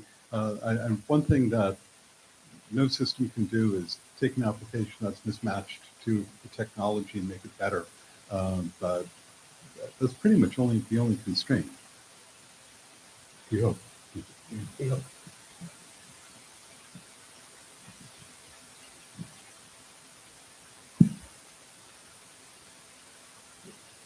Thank you so much, Afsa. Our next talk is going to be about hardware operating systems in about 4 minutes.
So next talk we have in the Open Harbor Initiative series is by Sahan Bandara, who's a third-year PhD student, and Zaid Tahir, who's a second-year PhD student, both working with Professor Martin as well. And this talk is going to be on, hardware operating systems, BIOSes, things you've been seeing in CPUs for decades now coming to an FPGA interview. Thanks, Ahmed. Good afternoon. My name is Sahan Bandar. Me and Said today will be presenting you a dynamic infrastructure services layer for reconfigurable hardware, or DISL. So let's start off with some motivation, some general motivation. As we all know, the amount of data captured and consumed is increasing exponentially every year. And everything about the cloud is growing. Today's data centers have hundreds and thousands of servers and many constraints, including security, intense power and packaging requirements, etc. Crucially, applications are changing very rapidly. Economies of scale also fit in there. There's much incentive to create replicable, beneficial technology. This has led to a virtuous cycle of technology advancement and new requirements. For instance, software-defined networks require new technologies that, when deployed, enable other new capabilities. These create new requirements and a demand for further technological innovation. In the last 10 years, we've seen this play out in the Azure cloud with software-defined networks, crypto, compression, and hardware router support, leading to the deployment of FPGA-based smart NICs, which then provide applications like browser support and applications as a service, such as machine learning, which were not thought of when the initial hardware was deployed. So the data centers are undergoing a transformation from being compute-centric to being data-centric, or perhaps being network-centric, depending on whom you're reading. Here we have two talks out of potentially dozens. From Hitachi, we see that the compute-centric data center is running out of gas, and the CPUs are being replaced by DPUs as the central component. From Next Platform, we have a description of some of Intel's activities with their IPUs, or infrastructure processing units, and their place in the cloud server architecture, especially in running offloaded code from cloud service providers. So to summarize, the data center is turning into a more network-focused environment. So cloud nodes, storage, accelerator services, and application-specific services are all connected together through high-speed networks, which also have an embedded compute capability. So let's take a minute to go through some of these requirements. Everything needs to be processed at line rate. Some processing may be inline, and other types of processing may involve complex or look-aside operations. The components, they need to process large number of streams simultaneously on many types of applications. And they should also support frequent updates and upgrades. So to summarize that, basically we need software flexibility and the speed of hardware.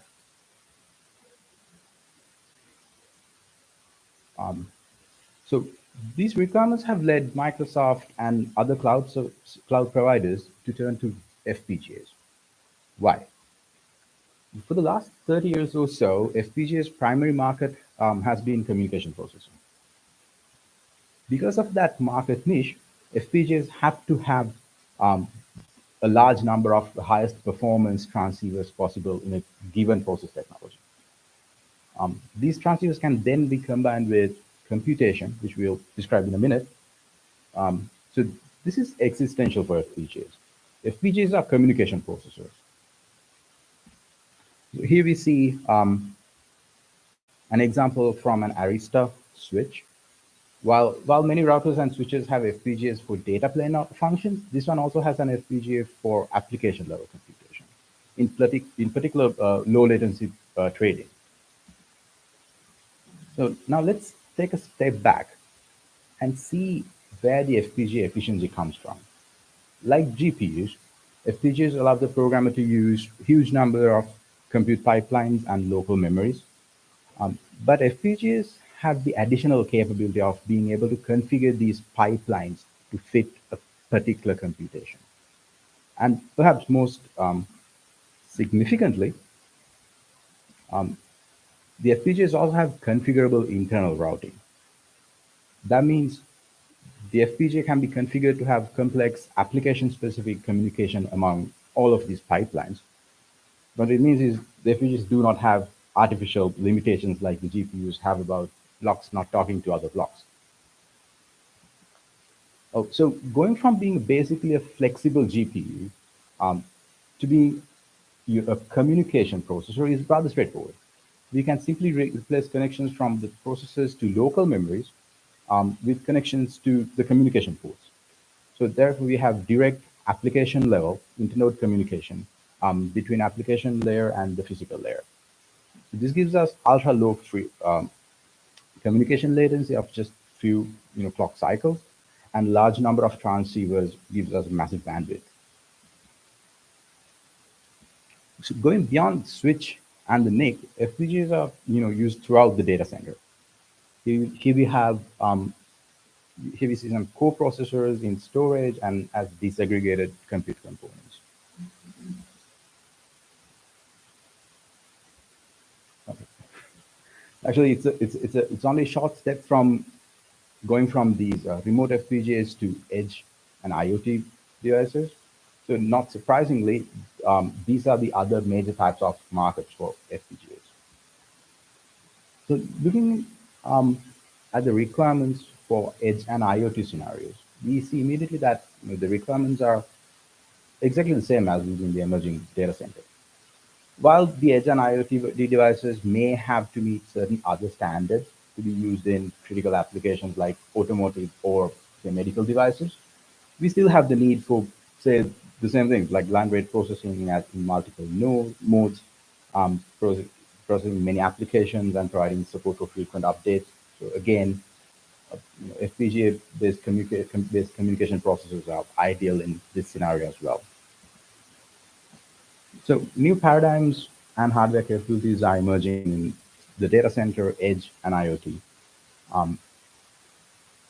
This is pretty much based on smart communication fabric, like smart NICs with FPGAs. So it's time to continue our virtuous cycle. Now that we have these all these cool new technologies, what else can we do with them? So the demand for inline instrumentation gave us smart NICs, which gave us additional types of processing. Now, what can we use these for? A very simple example is a firewall with a bump in the wire FPGA. So instead of passing everything through, the packets can be filtered through rules which are easily configured and updated at runtime. So we can have hardware processing of regular expression matching or any other type of rules while processing simultaneously many flows at line rate. So in this prototype system, we envision the FPGA as the gateway between the data in the tenant control node, which is represented in red, and the communication in the public cloud network, which is represented in black. The FPGA can contain many different accelerators, such as firewalls, custom encryption engines, and hardware root of trust support, which enable increased protection for the tenant's data communication. And trusted execution. A very straightforward application is secure enclaves. The FPGA can provide processing elements and memory physically separate from the host system. So unlike a typical accelerator use case, the host is not given free rein over the FPGA. The FPGA can dictate the terms for interactions with the host OS and other processors running on the host. A more complex example is offloading parts of the hypervisor functionality in order to ensure that the guest memory is protected from a compromised hypervisor. So the FPGA can perform tasks such as setting up page table entries and setting up other data structures to manage the memory. The host will be only responsible for performing compute and will not be allowed to manage memory. So in this sort of a deployment, the FPGA has to be controlled only over the network interface and should not be allowed the host should not be allowed to control the FPGA at all. HPC as a service. What makes HPC systems so expensive is communication.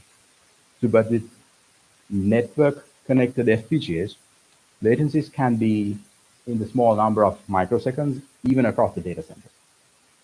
So this is particularly important for applications such as molecular modeling, which we show small slides of. So now that we've talked about the motivation for this project, why do we need OS-like abstractions in hardware? So we need that because we get fast turnaround times, so that because we don't have to build any of the components that are being reused, such as memory controllers, PCIe controllers, etc.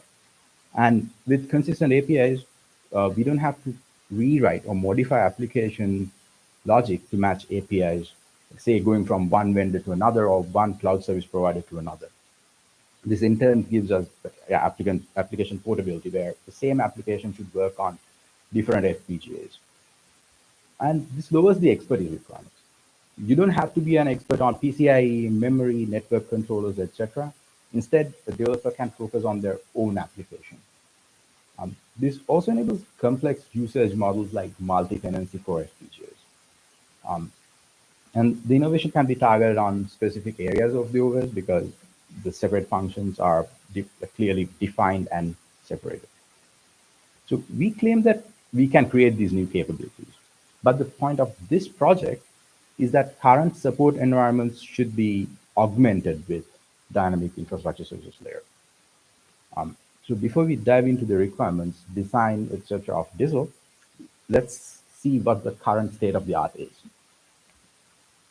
So AWS offers FPGAs as co-processors as a service. So their hardware OS-like implementation provides memory interfaces, host interfaces, etc. So the Microsoft Azure shell is exclusively for their internal use. So apart from the capabilities we saw on the previous slide, they also provide bespoke I/O, memory interfaces, inter-FPGA ports, and routing support.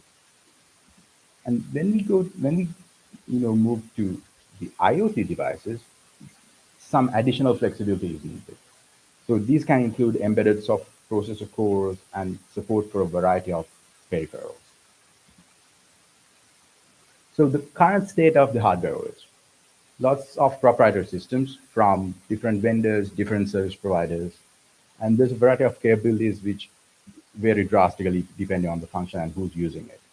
There's limited open source options, and none are portable because they're very vendor specific, and there's no clear separation between board specific and generic RTL. So in short, vendors distribute their own, large end users develop their own. For everyone else, FPGA configuration is inaccessible or too device specific. So the solution, what's DISL? DISL is an automatic and scalable hardware operating system and BIOS generation framework. Why do we separate OS and BIOS? Here is so that the OS can be fully device or chip independent, and the BIOS component will include all the device specific files and other things.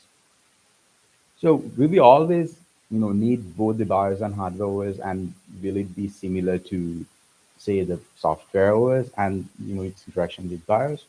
No, actually the composition and interaction will depend on each individual use case, and only the required components will be generated on a per use case basis. So here we provide some example illustrations of one possible hardware operating system plus BIOS that DISL can generate. So we have the FPGA with a variety of external interfaces. In the first stage, a bitstream for the BIOS will be loaded from the flash memory, and it'll program this part of this FPGA. So the partial reconfiguration controller is in here. That's the part which allows us to reprogram only part of the FPGA rather than reprogramming the whole thing. Then this BIOS component will include all the controllers we need to access these external interfaces. There could also be another stage of BIOS. Let's call it BIOS stage 2. So this could include a soft core CPU that can perform kind of a built-in self-test and maybe provide some minimal functionality. So to clarify what a soft core processor is, a low complexity CPU implemented in the FPGA fabric itself. So it'll usually run at a lower frequency, but it's tightly integrated to the rest of the logic. So at this point, the hardware operating system, a Bitstream, can be loaded either from non-volatile memory over PCI or even over the network. And the PR controller allows the hardware OS to reuse the region used by the BIOS stage 2 previously, so that we reduce the resource allocate, like the resource usage. And finally, the hardware operating system will load the user application bit streams, again from any of these sources, and place them in the remaining area of the FPGA. There could be multiple bare metal applications on the FPGA, or virtual applications running within a hypervisor implemented in the FPGA, or if you can, if you want to use an edge or IoT FPGA with a lower resource amount of resources to use, so we can use an IoT or optimized hardware operating system which has lesser functionality.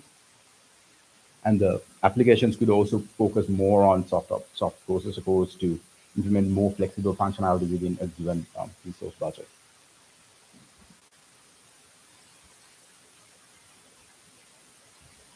So here are some of the ways FPGAs can be used. The columns show the different deployment scenarios, and the rows show the different components need to support these. So one thing we can notice is the support required for different deployments is not uniform across the board. You can also notice there are certain components like soft process cores which are applicable across all different types of deployment. So now that we have discussed about the motivation behind this and an overall overall view of what it will look like, now we can dive into the more specific details of the progress we've made. So the stage 1 of the project was focused more on figuring out the taxonomy, what are the components we need, and how to achieve flexibility. So for instance, we figured out that the vendor-provided intellectual property cores have very little flexibility. We have tested out what's out there. We try to make modifications to those, and we now have a sufficient understanding to move on to the next stage, where we build these required components to be open source, vendor, chip, board agnostic, and flexible. Stage 3 and beyond is going to be putting these components together to build hardware operating systems, and then provide dynamic operation capability through partial reconfiguration, using this as a platform to run experiments on, and then implementing new functionality such as security, trusted execution, and so many other things. So we have identified 5 components which we believe are applicable across all the multitude of different use cases and essential for the whole framework. These are the memory, soft processor core, smart switch, network, and PCI subsystems. So the rest of the talk will go into details of each of these subsystems. And also I'd like to know that a subsystem here is not just the controller itself. So it's not just the memory controller, what we refer to as the memory subsystem. It could include some other things like a cache and any other mechanism to implement other novel functionality. So going back to this slide, so we have already established that FPGAs are awesome and they're going to be everywhere in the network, in the data center. So each of these FPGAs, they're deployed in different configurations and they have multiple communication interfaces. So typically these communication interfaces are built around vendor-provided intellectual property cores. While there are non-vendor provided IPs, both open source and proprietary, each of these are still designed targeting a small subset of devices. Why is that? That's because a modern FPGA is not simply a sea of configurable logic, and there's a lot of hardened logic to perform specialized functions ranging from like floating point operations to transceivers and their related functionality. So the intellectual property cores are usually built using both hardened and reconfigurable logic. So these logic blocks and IPs differ from one vendor to another, and not just one vendor to another. They also differ from one device family to another.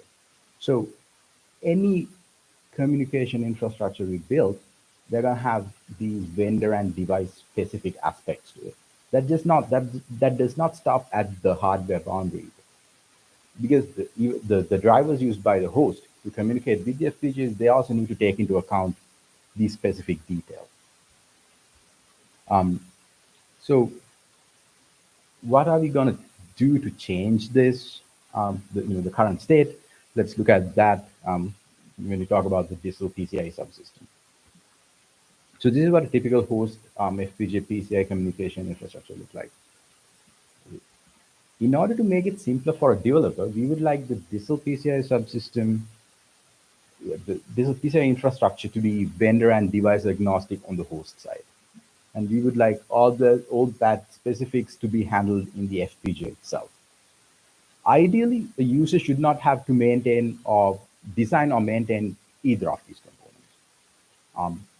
And we would also like this to work with in-kernel drivers, which are part of the standard distribution. So what's the solution to satisfy all of these requirements?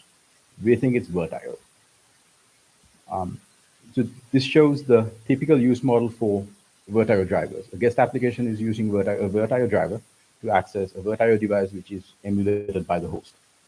If there's a corresponding physical device, there's going to be a driver running in the host kernel space which is specific to that particular device.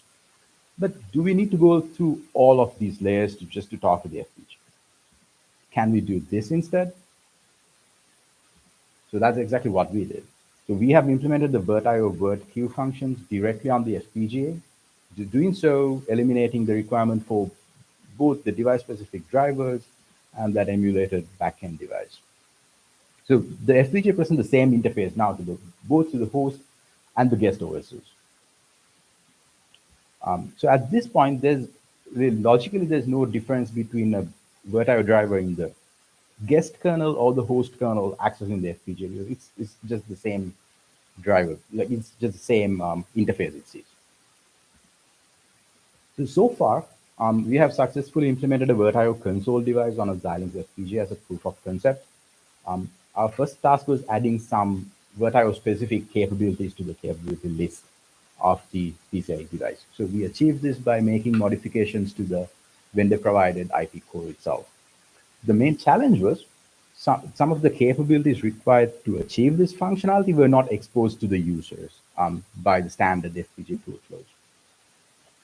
The next step was implementing the virtq functionality. So here again, unlike the typical use case where a driver running on the host controls the DMA engine, the virtq logic on the FPGA directly controls the DMA engine to perform data movement between the host and the CPU, the host and the FPGA. So the next step for the PCI subsystems include integrating the virtqs with the rest of the subsystems, implementing other VirtIO device types, and potentially even defining new VirtIO device types if it's deemed necessary. And then replacing vendor-provided IP components, except for the PHY, with open source components, and adding new functionality required by the hardware OS layers. So do you have an IO on the Unity app, or how do you guarantee that the functionality you download that you bring into Okay, so the question was about where does the IO meet in the system? So that's still handled by the VirtIO driver. Right? So everything to do with program the IMMU and setting up the memory regions, that's still handled by the VirtIO driver. The FPGA is not involved in that, but it just receives the notifications and knows to move data.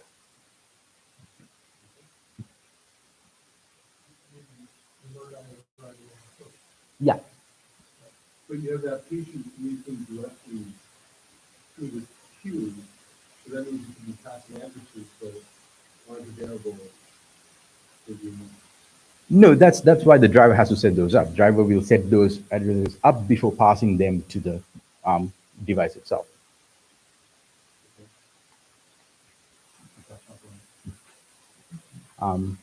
Yeah, so then we're going to see a little demo here. So what we are going to see in this demo is on the host, we are going to write something to the VirtIO driver, and the FPGA will move that data. And in the user logic, it will go through a simple function. In this case, it's just switching upper and lowercase letters, so nothing fancy.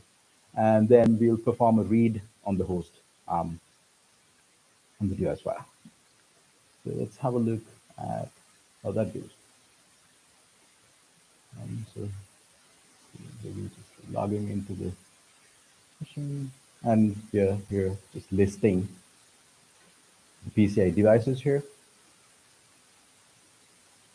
So you can see the last device is a Xilinx FPGA. We have 3 capabilities: MSIE, PCIe, and power management there. If you list the device files, you don't see any VirtIO devices at this point. There's no VirtIO device there. Now, next we are going to program the FPGA with the bitstream we have compiled.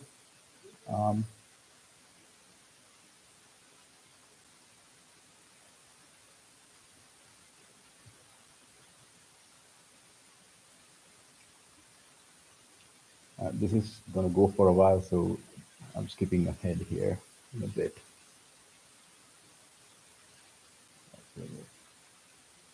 Wait a little longer. Just program the FPGA. Okay, so we don't need that anymore. Now we have to power cycle the machine. Again, we'll skip ahead while I turn on the computer again. And when we are back, we'll log in and list the PCI devices to see what we see now.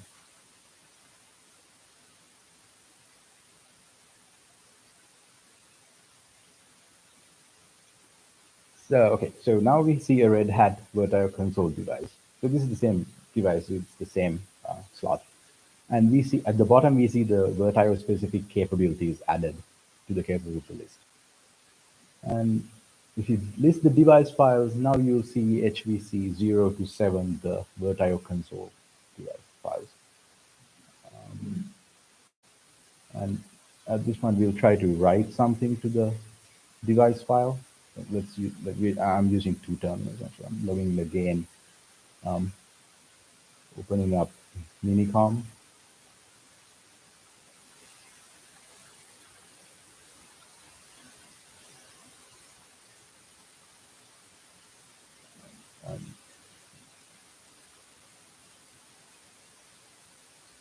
I'm just going to type in my name there. So when we read this data back, we'll see the upper and lower case letters being switched. So we do a cat, and you see the output there. So the FPGA has done some processing on the data. Yeah, we are going to do this in the next slide because it's the same thing again. I'm just typing more stuff there. So at this point, I'll hand over this to Zaid to talk about the other subsystems in this one. Hi everyone. Zatai here. So I'll be piggybacking off Sahan's slide. As it was mentioned that communications for FPGA is really important for in data centers and IoT environments. So apart from PCIe, the network subsystem is also extremely important. for these environments. And in DISL, we're looking to give to provide flexibility in the network subsystem so that you can use it in different configurations. So for the network subsystem in DISL, we're using an Ethernet controller for transmission and reception of network packets. So why can't we just plug and play existing FPGA network controllers in DISL? The answer to this is that we can't plug in and play because the existing Ethernet controllers aren't that much configurable. And one of the main aims of DISL is to provide users a framework so that they can make their own custom hardware operating systems, and they can configure these subsystems according to their needs. For example, a user wants to connect a soft-core processor with the network subsystem. They will need a different configuration versus they need to connect custom hardware logic with the network subsystem. So keeping that in mind, we have designed the network subsystem for DISL with a flexible intra-subsystem connectivity in mind. So if you start from the right, you are receiving Ethernet packets that are going to the Phi, and then from the Phi into the MAC. So this yellow box, which has this gray box included, is the FPGA. So the received packets go into the MAC, and from there they go into the Ethernet Phi ports. We can have our hardware logic to further process the Ethernet packets, strip off the Ethernet headers and the IP headers, and store the data, the Ethernet data as UDP or TCP packets, or the Ethernet packets as a whole are readily available. So this part, the blue arrow which is pointing to, is what's giving the intra-subsystem connectivity flexibility. So as you can see, we have streaming connectivity here, we have DMA support, we have soft-core connectivity, and the users can add their own connectivity as well. So this is what would give the DISL the flexibility to generate a network subsystem for different use cases according to the user's needs. So let's go deeper into the software connectivity. So for example, a user wants to connect their soft core, for example, a RISC-V processor with the network subsystem. So DISL would provide open source packet processing C++ libraries. So the software developers would only see functions like TX Ethernet packet. So just transmit the Ethernet packet. So what happens behind this first happens in the libraries. And then the decoding of that library happens in this software connectivity block. So another example would be that the user wants to just use a streaming interface. They want a custom logic to just stream the data in and out. So they would use that interface, and they can add their own interface as well. Another important thing for the network subsystem is, since the software and hardware code is open source, the users can add filters like eBPF filters for packet forwarding, steering, firewalls, and other security applications like host isolations, etc. So coming back to my previous point, that the limitations for the existing Ethernet controllers are they are limited in their intra-subsystem connectivity options. That makes them limited to a specific configuration. For example, a soft core plus custom HDL or custom HDL only. The throughput falls short in some cases, especially for soft core plus custom HDL configurations. Few vendor-specific Ethernet controllers are out there, but their codes aren't even visible. They're encrypted and limited to their boards only. And debugging and simulation tools for network subsystems were limited as well. So these were the two areas of improvement: the network subsystem improvements and the simulation debugging tools improvements. So we focused first on the network subsystem improvements. So the DISL network subsystem works in various configurations, as I said before, in software, softcore plus custom HDL or custom HDL only, or DMA, or any custom configuration. Due to the flexible intra-subsystem connectivity. We focused on high throughput, especially for software plus custom HDL configurations. DISL provides open source packet processing C++ libraries, and we have integrated that to use with the Ethernet controller with the soft core. And the hardware and software, as I said, code is open source. For the simulation and debugging tools improvement, we have full packet simulation in DISL using Python, Cocoa Test Bench, GTK Wave, and iVerilog, which are all open source tools. Hence, complex packets can be easily formed using Python libraries for simulation. One of the important points here is we have done softcore integration for the simulation for Ethernet packet processing in C++. So for example, you write a C++ code and you can upload its hex file in the softcore, and you can see in simulation on a nanosecond level that what's happening, what is the softcore doing, and how is it interacting with the network subsystem. And you can also do live debugging of the softcore and the C++ code using UART port and using simple functions like a printf in the C++ code. Here's a diagram of a screenshot of the simulation. Just a high level overview is that the yellow arrow is pointing towards RISC-V processor reads. The purple arrow is pointing towards the soft processor RISC-V writes. The blue arrow are the received Ethernet packets from the PHY. And the orange line here, the LED2 is getting high, which means that a RISC-V has read at an Ethernet packet. And then LED4 going high is showing that the received Ethernet packet UDP destination port is 1234. Here's a screenshot of the live C++ UART debugging happening. So this is a block diagram of an example network subsystem integration in DISL. So as I said, that there's an application block in the network subsystem, and since this code is open source, users can add their own custom functionality as well. And that custom functionality you can see here in the HBPF filter added in front of the received Ethernet FIFOs for packet steering and forwarding. So this is basically the demo of the network subsystem, the block diagram of that. We're using an RT100T board. And the demo is basically, we've written C++ code for UDP packet processing to run it on the RISC-V software. And the logic in the code is if the received Ethernet packet's destination IP address is 192.168.1.128, and the UDP destination port is 1234, the RISC-V core will display that the correct packet has been received in the UART port. So here's a video of that. So we're using a Python script in which we're sending Ethernet packets. We have our IP address that we wanted 192.168.1.128, and 1234 is the UDP destination port number. So here we have our serial monitor. So first we changed the UDP destination port number to a wrong destination port number that the software isn't looking for. So nothing should get printed on the serial port. So the FPGA is receiving Ethernet, but the packets, but nothing is getting printed.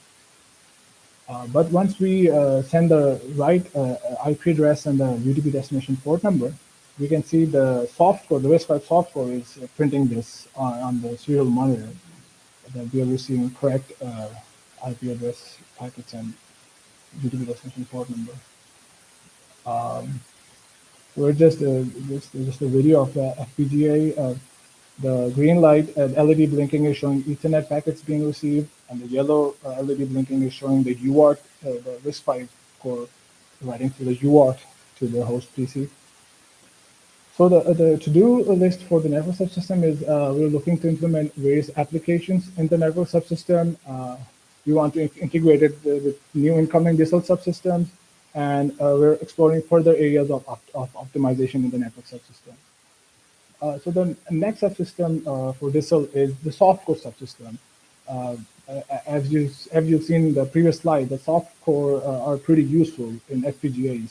And to support a softcore, you need a bunch of other subsystems as well, as you can see in the slide, with a standard interconnect in between. So DISL also provides a SDK to compile all your C++ code and also compile C++ code into hardware through HLS. And you have your debugging IOs as well, blocks as well. So in one of our experiments, we're using a RISC-V softcore. And the good thing about using a RISC-V softcore is that the code is open source, and you can add your own custom instructions to the custom pipelines. So that gives you a lot of flexibility. So the other subsystem, another subsystem for DSL is the memory subsystem, which is pretty important because traditionally the memory subsystems the memories that were used were provided by the vendors, and they weren't very configurable. So if you would change a few things in those, the whole IP would break. So for DSL, we are working on providing open source DDR controllers and cache controllers and other memory subsystem blocks. The good thing about that is, for example, a memory controller has many other modules inside it, and different applications require different configurations to work optimally. So, we're providing open source code for these controllers, so you can configure all of these modules inside the DDR controller according to your application's needs, which is one of the basic aims of DSL. So, another subsystem that would connect everything together is the smart switch. So, smart switch, as you can see in this block diagram, is connecting everything together. But unlike, for example, a one-to-n crossbar, it has end-to-end connections, and the really important thing about it is that it's interface independent. So you could be using wishbone bus architecture, you could be using axis streaming, you could be using custom bus architectures. Smart switch is independent of that, so you don't need to worry about implementing that and connecting them in hardware. In order to connect all of these modules, you don't need to change the RTL code. You just need to add your module in a HTML file and tell DSL that, okay, this is my module, these are the IOs, and DSL will automatically connect that to the smart switch. One example of functionality of a smart switch is, for example, you're using the network subsystem, and your soft core is communicating with the network subsystem. But now that you're done, you want your Ethernet packets to go directly into cache. So smart switch can change these connections on the fly. So once you you tell the smart switch, so while running, the smart switch will change these connections, and, for example, change your the connection from the network subsystem from RISC-V to cache. So this gives us a lot of flexibility as well. So combining all of these three subsystems into demo 3. So we have our soft core, we have our smart switch, and we have our custom memory subsystems. So on the right, you can see that, as I mentioned, for connecting all the modules to a smart switch, you don't need to write a lot of complex RTL code. You just need to write it in an HTML file that these are my connections. And this will do that automatically for you. So in this sorting demo, we will run different sorting applications on the soft core written in C++. And we will see how does having configurable memory subsystem help us improve the performance. So this is the schematic, and as you can see, the blue block in between is the smart switch, and it's in the middle of the schematic. So here's the demo. First, Bitstream is being uploaded into the FPGA board. It's an RT35T. As soon as the Bitstream gets uploaded, we give it a reset, and we get the programming switch high as well. And now reset is low. And now we're uploading the hex file, the instruction memory of the C++ code into the FPGA. You can see the blue light lighting up. It's the hex file, the instruction memory going through the program loader into the cache and into the memory. And as soon as it gets loaded, the RISC-V will start reading the instruction memory, and it will start executing the sorting applications that we wrote in C++. And you will start seeing those results in the UART port. So for example, the first algorithm was select sort for 10,000 items. Other one was quick sort, then shell sort, then queue sort, then insertion sort, and then bubble sort. So if you look at the results and the timings of these algorithms, in this graph, the y-axis is normalized execution time, and the lower means better, and the x-axis is what's really interesting. These are the cache parameters configurations. So we have cache size, associativity, cache line size, cache write policy, and all of the x-axis are the different configurations of these. And for example, the purple and black dotted line, you can see that one configuration of your memory subsystem might be best for one algorithm, but it might not be best for other algorithms. So that's why having this kind of flexibility and being able to generate according to your needs is what's the basic aim of this sort, to generate your own hardware operating systems with your own components and own interconnect. So I think this is would be a great first step towards generating our own user hardware operating system. So that's gets us to the end of the presentation. Thank you.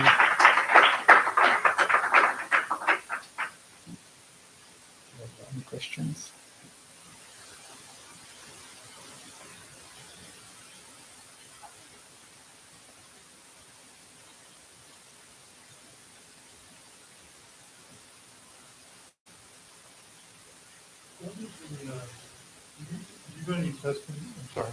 Did you do any testing with utilizing peripherals with VirtIO as opposed to native? Is there a huge difference in latency? Oh, so you mean for the PCIe, right? We actually haven't done the comparison yet, but we suspect that the VirtIO might be slightly faster, like not by much, because the fast, like why it would be faster is what we believe is in a typical use case, the driver running on the host will have to do multiple rounds of communication to program the DMA engine. With the VirtIO scenario, what happens is when the driver loads, it sets up where the use ring, available ring, and everything, and passes the descriptors to the device. And then the only thing needs to be sent for operation is a notification. So it's a single packet sent. So then the device directly programs the DMA engine. So we believe it will be slightly faster, but no, we haven't actually tested it.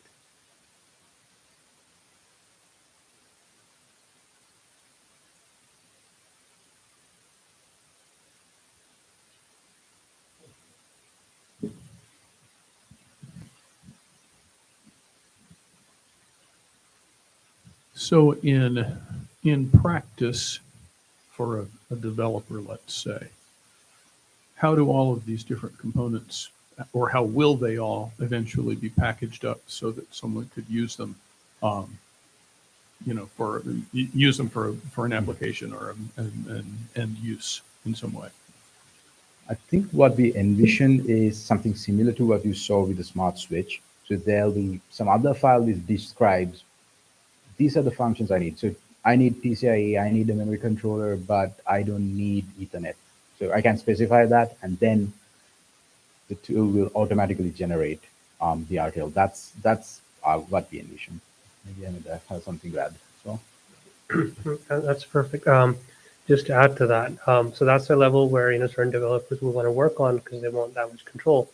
But for developers who won't even want to work at that level, what we can have happen is integrate this with high-level synthesis. So when you describe this is the application that I want to run, from that you're automatically deriving, based on which FPGA you're going to put this application on, all the different pieces needed to support that application, and automatically building those in.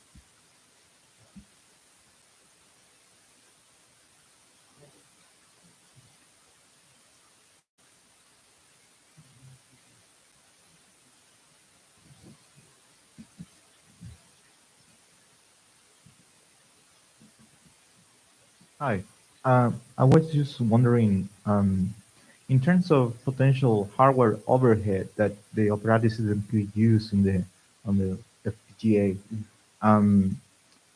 usually when you study these things and you have kind of a small models that you use for like undergrads classes or anything, is this intended to be used like in a small FPGA devices, or this is more centered on higher end components? Because if the overhead is maybe too much, maybe certain kind of bigger applications cannot be set into the FPGA if you use kind of an operating system like solution.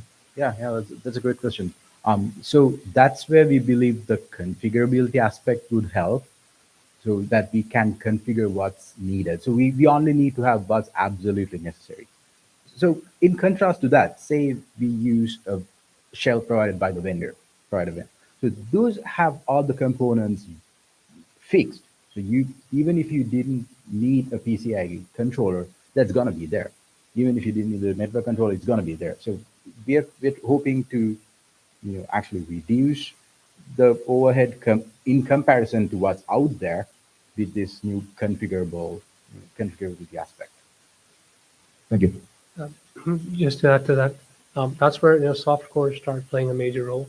Because if you have a smart FPGA but you really need a functionality, then you could kind of trade off some performance, but now have a lower footprint for implementing that additional requirements. So, and if you've got a data center class board, then yeah, you can do after everything. If you're an IoT device, you can have software do most of it. And maybe for some application where you really do have some constraints like line rate processing, you can dedicate some of the HDL to implementing that.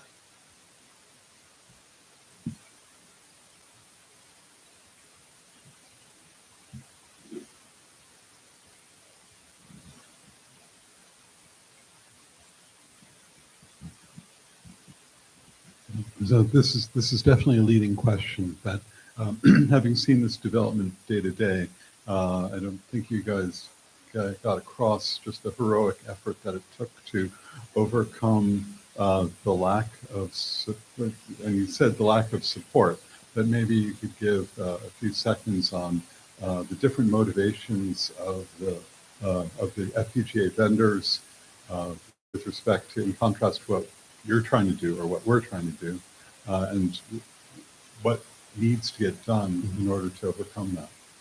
Yeah, so there's actually a couple of aspects to that as well. So the first one is being the driver support. So as I covered in the slides, these drivers they need to have some device and vendor specific information considered. So the FPGA vendors, they do provide reference drivers, but honestly, in my opinion, in my experience, they do not do a very good job at maintaining those. So for instance, within the few months I was working on this project, for the board I was using, I had to fix the driver 2 times.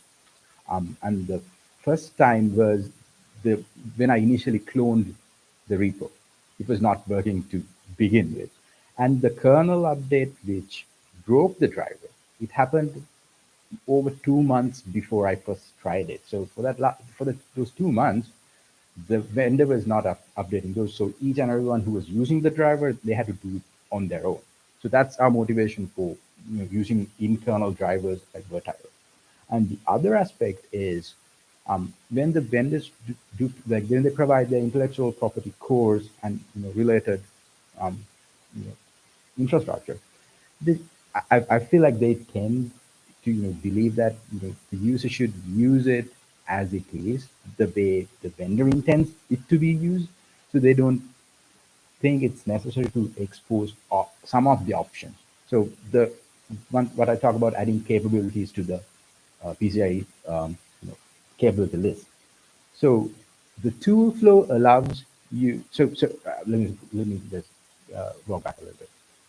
Typically, the hardened logic in the FPGA responds to configuration space accesses with whatever the the capability is implemented already in the hardened IP. But it also allows you to forward some of the accesses to user logic so that you can respond to them with custom capabilities. But the option to change the next pointer of the last capability already implemented is not exposed. You just simply can't do it. So even if you implemented your custom capabilities, it does not get recognized when the system boots up. So that led me to just hacking through the RTL. So luckily it was a cheap FPGA, so the IP was free and it was not encrypted. So I just I had to go through the RTL and change it in the RTL level. Because that option is there in the hardware. It's not a hardware limitation, but the software is limiting you because the vendor does not think you need that advanced feature. So yeah, that's two aspects where we need this flexible open source framework.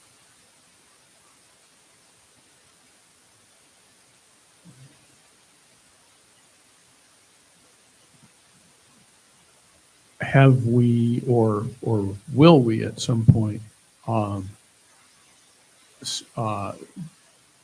begin talking with some of the vendors about what you're doing and maybe the possibilities for collaboration or whatever? I'm sure in a lot of cases the vendors implementing the software on top of this hardware is sort of not something they really like to do. I believe that's the plan.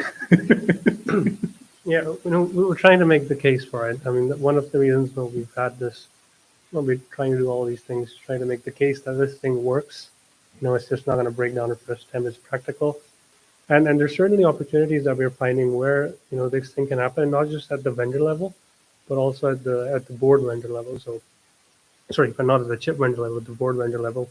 So, for example, the slide we had, which was an example illustration of TISO being implemented. The stuff that gets loaded in the BIOS and the stuff that allows you to then further load in the operating system, that is board specific. There's nothing in there that the developer want to customize because it's so close to the hardware and it's going to use the hard IP blocks.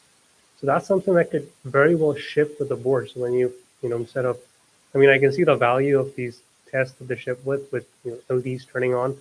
It's very fancy. But you could start shipping with stuff like that. So at the very least, when you have a board, that, well, if I need to use interface, I'm sure I have to build some stuff. It's there. The complex stuff, the stuff that has to be tuned for latencies and phases, phase shifts and whatnot. So there's definitely opportunities that are coming up. And the more we explore, we hope the more opportunities come up. So we can have a very specific discussion on here are the things that we feel like you could do. And they're very practical to do. Like Sahan also found that they can put in the word IO support by default. It's just they're not doing it, but there's nothing in there that says it can't be done. To add like one quick thing, I think our hope is it'll be the same as the open source software movement. What will happen, like with this will force vendors. Like when we have more and more open source stuff out there, it will force the vendors eventually to open up their proprietary computers and so on.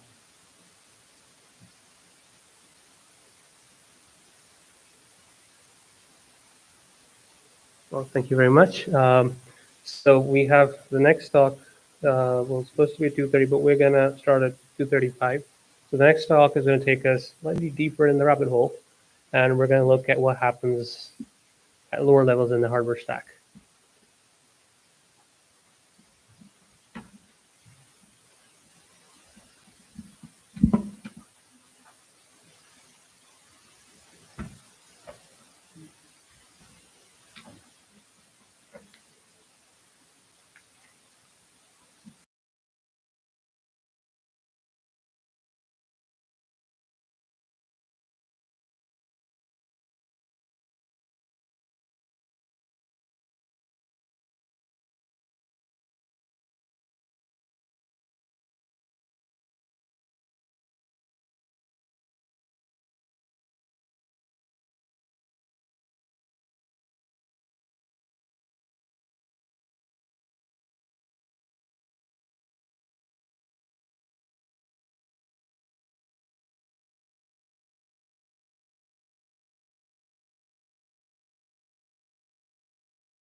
Thank you. Uh, so now we have the third talk in the Open Hardware Initiative series. This is by Shachi Kadilkar, who is a third-year PhD student at UMass Lowell in the ECE department, supervised by Professor Martin Markle. And this talk is going to be about the depths of hardware that only a few hardware engineers dare to work at.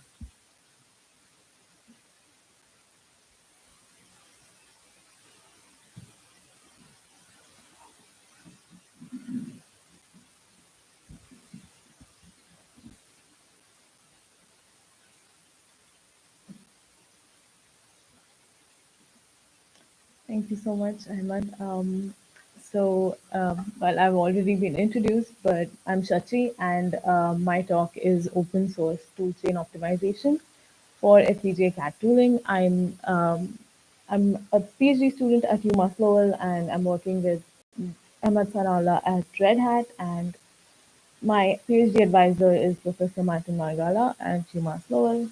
So let's get into this. I think that we've already seen multiple slides to this effect. Basically, FPGAs are highly reconfigurable. They are very flexible. They do give, they basically, like the name suggests, they can be reconfigured in the field, giving the developer a lot of flexibility. So they're massively parallel. They do, that's why they can be used for acceleration. And I think we've already spoken about FPGAs being ubiquitous in data center and edge computing. So yes, FPGAs are awesome, and we're going to move on from this slide.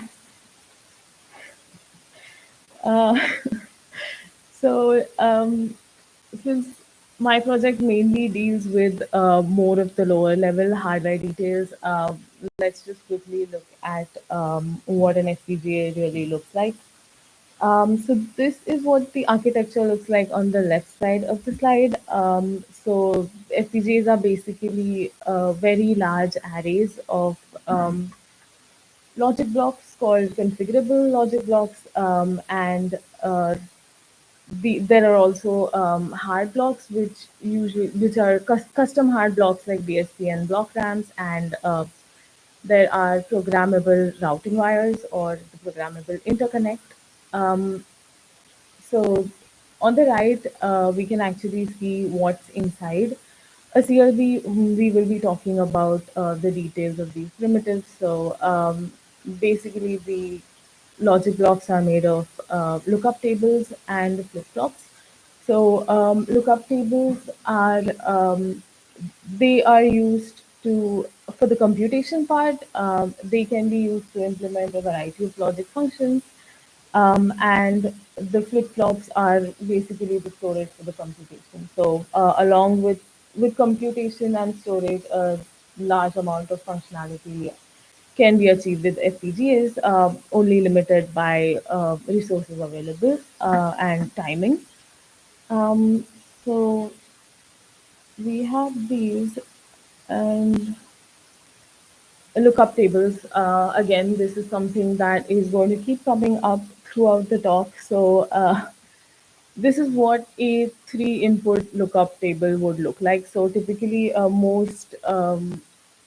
most architectures, most FPGAs that are used have they're usually 6-input LUTs, but the functioning remains the same. So it's basically here, this is an 8:1 multiplexer. And yeah, with a 1-bit output, and there is a programming vector A to H, shown in blue. So the programming vector basically tells the LUT, basically decides how the LUT behaves. And an example is a very simple example, seeing how the XOR gate would be implemented using an LUT.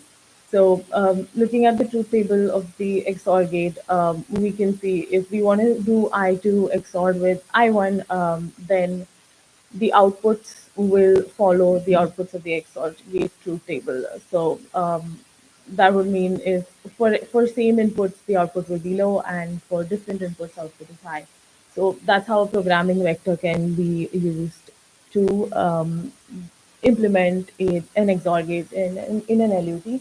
So it can LUTs can implement all sorts of logic gates, custom and also the standard ones. Yes. So now that we've seen that, FPGA CAD tooling, I think we've already seen in one of the talks before.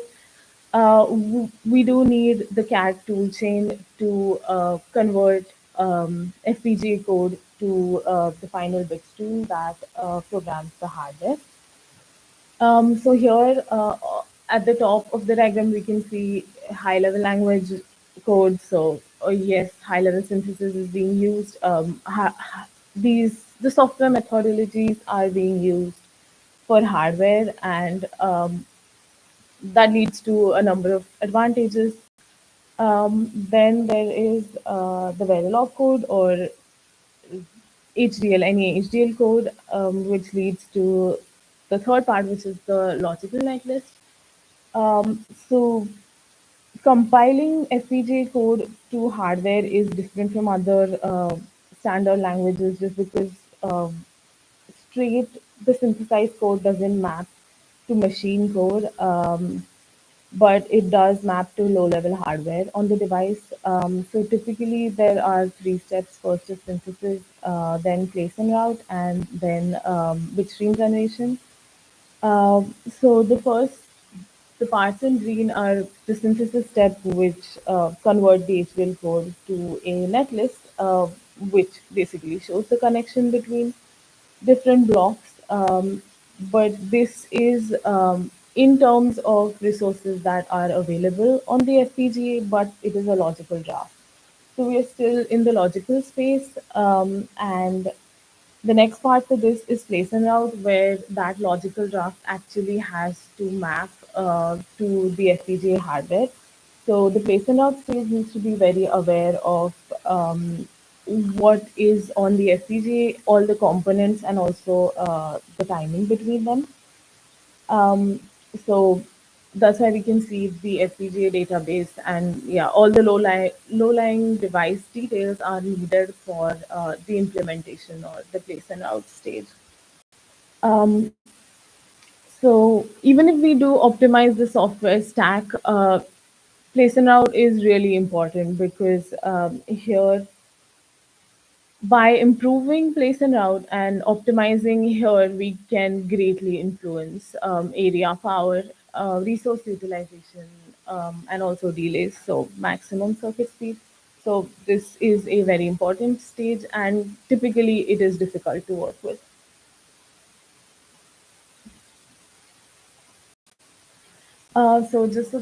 Just to look a little bit at the tool chain and how it really works. So this example I've synthesized and placed and routed with is Xilinx Vivado, and it is for using RTX 7 devices. So basically, this is what the Verilog HDL code looks like. This is behavioral, and yeah, as you can see, it's highly abstracted. It just adds 2 signals, and yeah, I think there is one clock buffer there, which we don't have to really worry about. But yeah, it's pretty high level. This is behavioral HDL code. So this is the input to the synthesis stage. After this, we have the post-synthesis logical netlist. So like we've seen before, behavioral HDL is converted to logic gates, which are represented by LUTs, and also there are flip-flop for storage. So the adder example basically converts to 3 LUTs and 3 flip-flops. Also, there are some input and output buffers, which basically they isolate the circuitry that's inside from signals coming from outside. Um, so yes, this is the stage where mapping to LUTs happens, and typically there is also a tech mapping stage which will map these LUTs and flip-flops to device-specific resources, because these blocks are not the same across a variety across different FPGAs. Um, so yes, the next step is a path netlist. We are particularly interested in this step. So basically what packing does is it looks at the input netlist and it analyzes the primitives on the hardware, and based on based on the analysis of the primitives, it decides what needs to be kept together. For example, closely primitives with close logic connections have to be packed together. So in what are known as clusters, so this step is also known as clustering. So the goal for clustering is, of course, keeping the overall objective in mind, which could be optimizing area or reducing delays. And basically, it needs to make the routing step easier. So here, yes, basically the LUTs and flip-flops are actually placed on the physical FPGA device. So after after the primitives are clustered, the next step is actually finding locations on the FPGA hardware. So a placement is, yeah, step is placement. So here you can see those primitives, the LUTs and flip-flops are then placed, and within that site you can see the green wires running. So routing is done within the site, and typically depending upon the optimization parameters and the algorithm that's being used, the goal changes. But again, the goal of placement is also to help the router find the most optimal solution. So this is what a place netlist looks like. So the most compute intensive and the most demanding stage of place and route is routing. Um, so here, this is the final stage.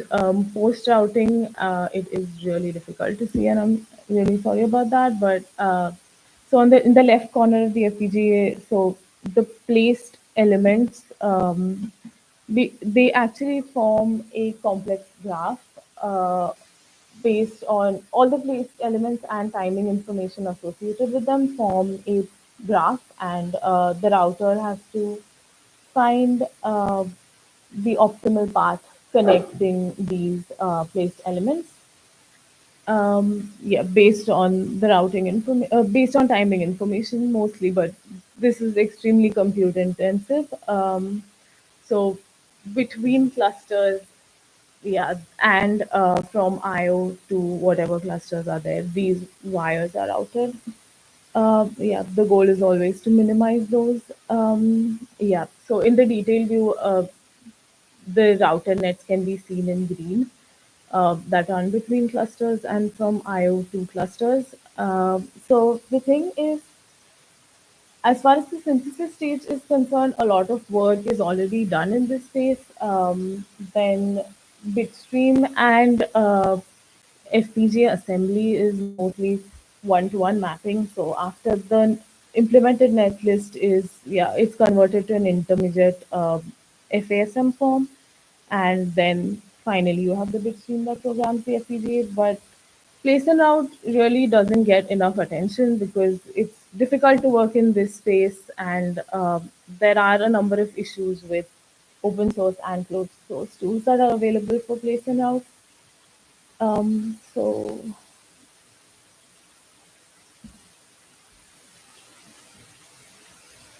yes, so this brings us to vendor CAD tools. Of course, there are a lot of there's Xilinx, there's Intel, there's Lattice. There are several closed source vendor tools available for FPGA. So the obvious question is, why not just go ahead with these?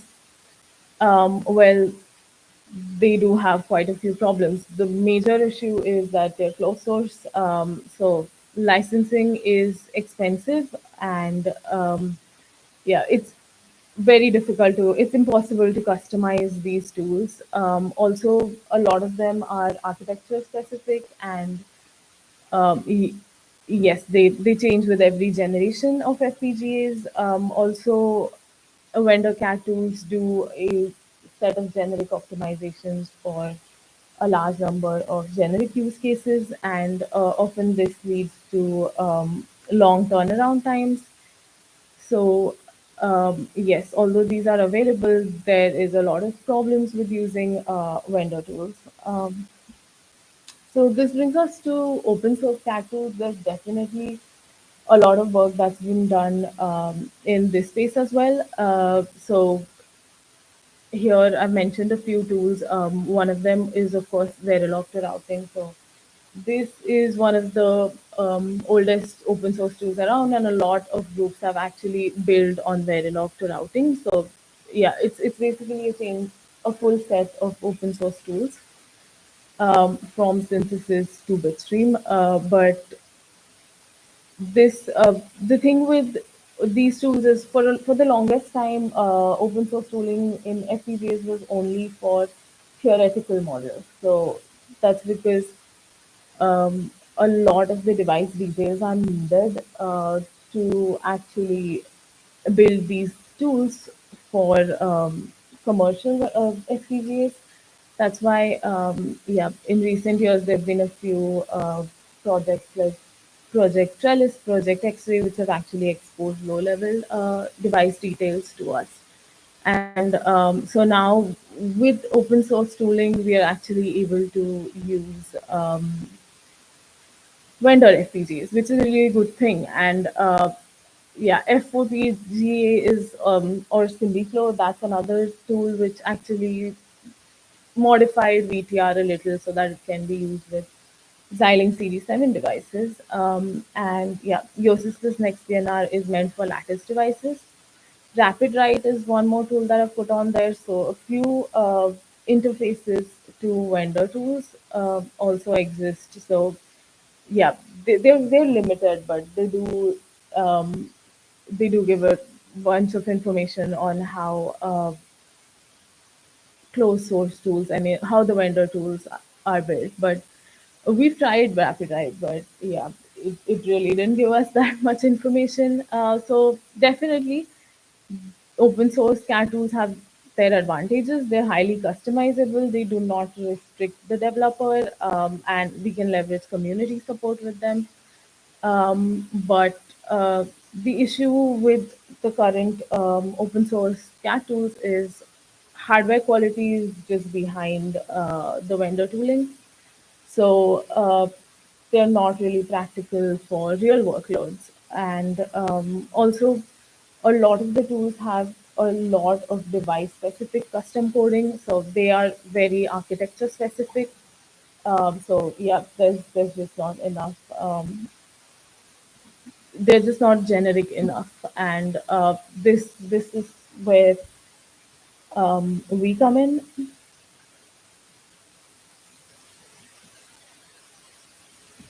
So yes, of course, our focus is place them out, and we basically want to. It's time for a break.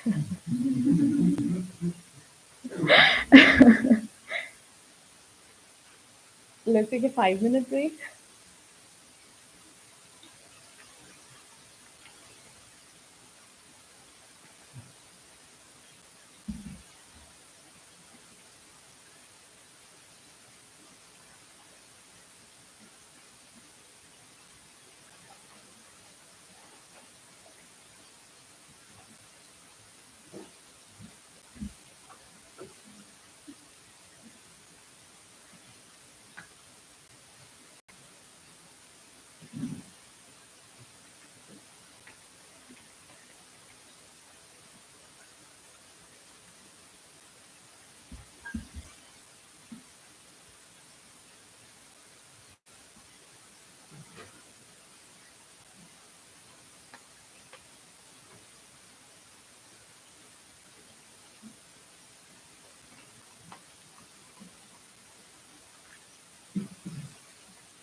Um, okay, I think I'll start again. So this brings us to where we come into the picture. So our research objective is, of course, to reduce this gap between open source and closed source tooling. And we want to do this by automatically tuning hardware generation policies.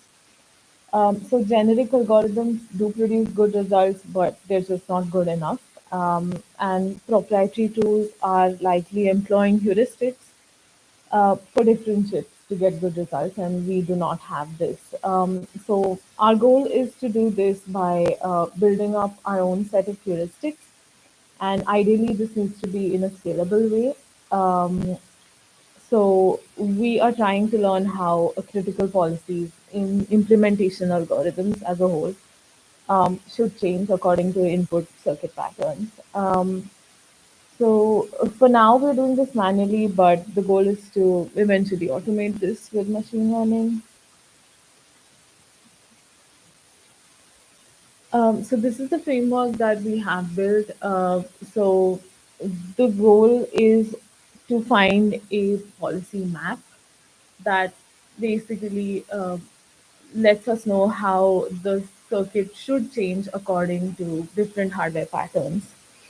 So it's you, yeah, a detailed study of the CAD algorithm is required. So it can really be any CAD tool with any architecture, but a detailed study of the CAD algorithm helps identify policies that are critical to the process of packing.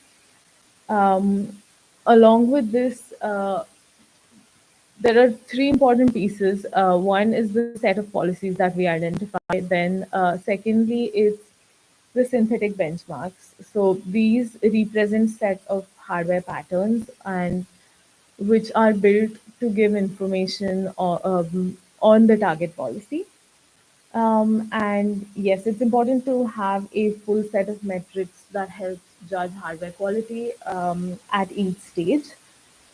We look for suboptimal policies and we tune them so that the tool can make the best possible decision for a given hardware input pattern. And yeah, we want to learn how policies should be adapting. And yeah, so typically this is run once on a given device architecture. And yeah, we have been using VPR from the VTR project. So that's an open source place in our tool. Um, and yeah, on Series 7 devices. So this is what we built for getting the policy map for the map for improving the tool. And so once we do have the policy map, it is used to improve the CAD tool for a better logical to physical netlist mapping. Yeah, so the policy map is used. We have used this with the packing states. So the policy map determines the best packing algorithm policies specific to a given input netlist. So doing this semi-manually is fine as an initial step, but it's not scalable. So we will be using ML and other statistical methods to fully automate this.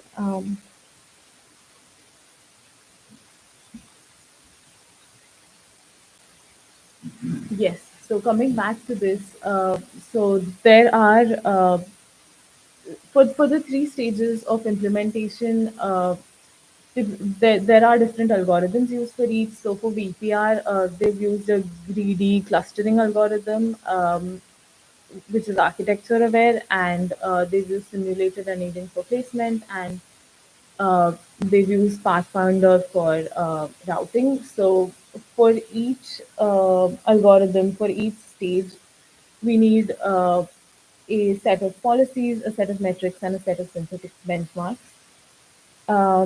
And to show the effectiveness of our framework, we are using packing. So yes, just to refresh, packing is the stage where LUTs and flip-flops are placed into clusters, and based on what set of elements is best when kept together. So this is the framework we have built is we are using it with packing, or we show its effectiveness using the packing stage.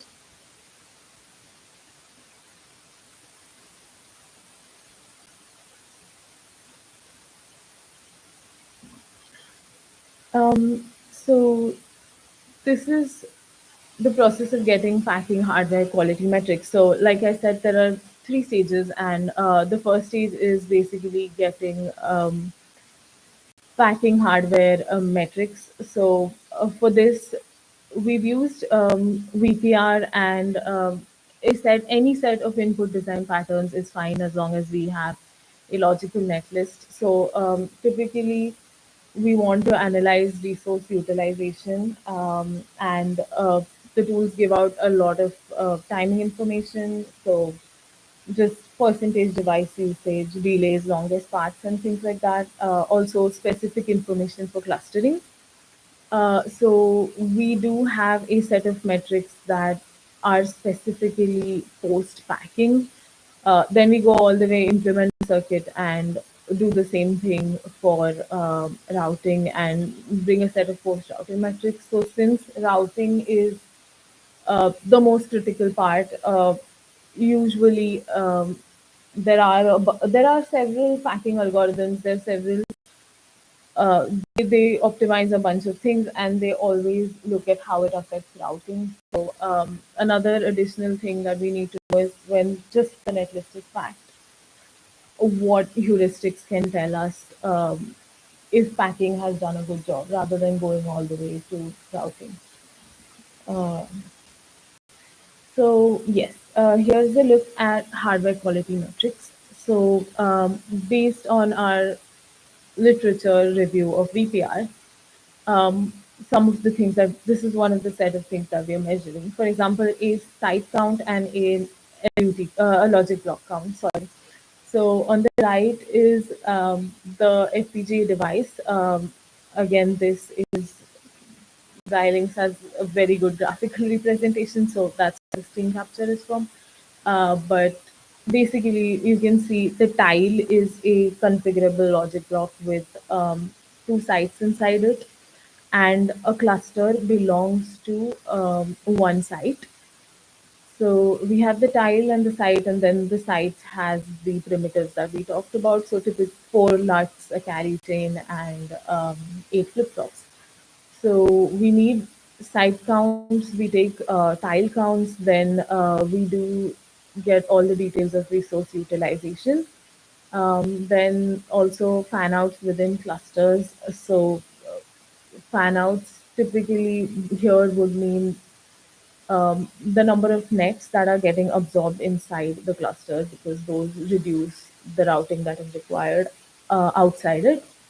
Then the other thing is whenever there are 2 elements, 2 primitives that can implement a certain type of netlist element, we look for what choice it makes and if the tool is adapting it based on our input circuits. Yes, so IO utilized per site, yes, this is significant because it gives you a measure of how tightly the clustering is being done. And yeah, the last 2 are standard post-route metrics, so routed wire length and the maximum circuit speed that's achieved. Yeah, these are commonly used. So this is one set of post-pack and post-route hardware quality metrics that we're using.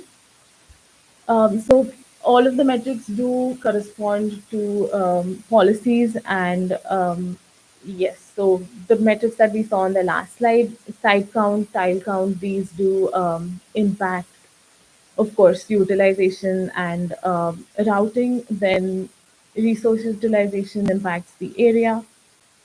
Maximum fan outs within cluster. The more the cluster can absorb, the less external wiring is needed. Then logical element type and block type. Yeah. So this basically tells you how the tool is making its choices, and more than anything else, it also it's a good policy to know that even when you do add in extra elements or you push the resource utilization, is there any change in what the tool is doing? Yes, input output pins, they do determine packing density, and yes, the last two, I think, connections that cannot be absorbed by the cluster, and delays and longest paths. So a metric for each metric, there are policies that they point to, and we need to have a full set of these. Yeah, the last piece is actually building synthetic benchmarks. So there's a lot of benchmarking options for CAD tools, like the Titan benchmark is very popular, Titan VTR7, MCNC. But the thing is that they do not have any isolated hardware patterns. So synthesis and place and route tools typically optimize a whole lot of the circuits away. So synthetic benchmarks are like simple circuits, but there are very specific patterns that we are trying to build with them. Yeah, and yeah, on the right, this is how we do build synthetic benchmarks. So identify the patterns with target policies, build a set of templates. It's good to have some sort of automation here so that we can generate a large number of Verilog files and vary resource utilization. And yeah, best to use an open source tool so optimizations can be turned off. We've used Geosys here. And almost always there is the need for adjusting the IO footprint, just so that all the circuits that we are building do fit with the FPGA that we're using. So this is an example of a synthetic benchmark. So typically the synthetic benchmark will have a simple circuit like a chain of LUTs, and here is a chain of LUTs and flip-flops, and then basically we increase the size of the circuit until we fill up the whole device with these.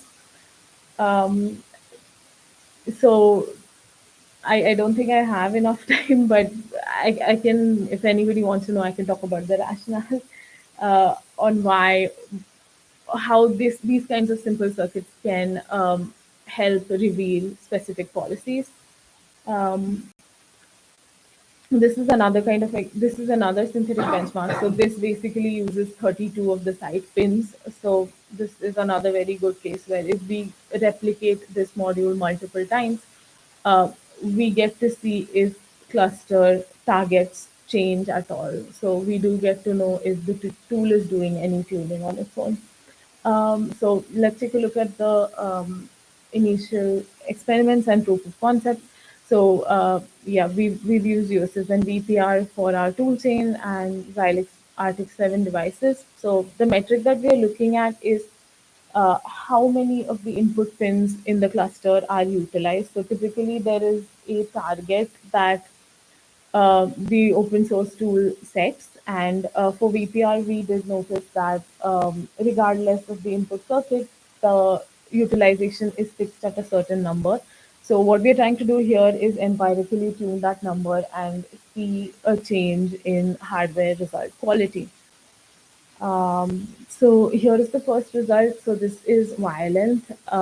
So for wire length, we do expect, of course, to see lesser wiring. So the what's in blue is the default. So this is what the open source tool is doing by default.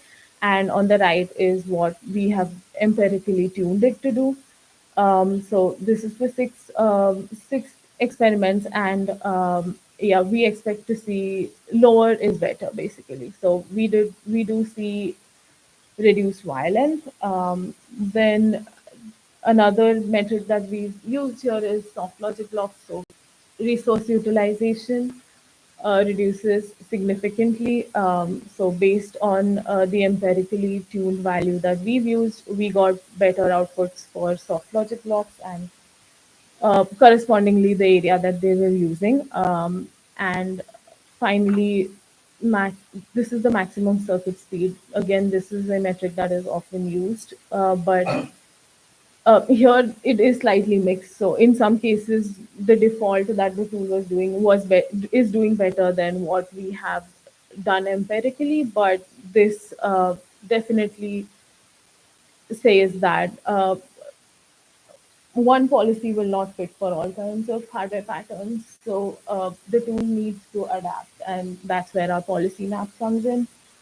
So if we do look at speed, violence, and logic blocks, for most cases, in case of the speed, yes, in a couple of places we did have the defaults doing better than what we tuned it to be, and but for violence and soft logic blocks or resource utilization, consistently the empirical tuned value does better, and that's because we expect it to do that way. So what this shows is that the tool cannot keep using static policies.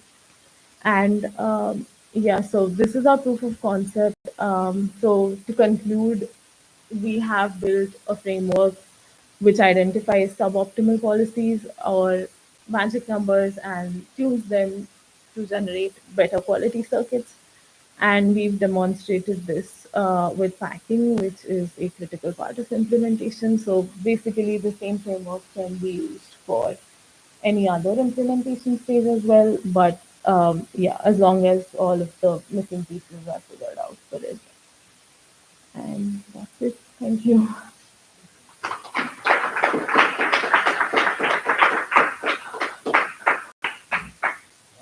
Yes.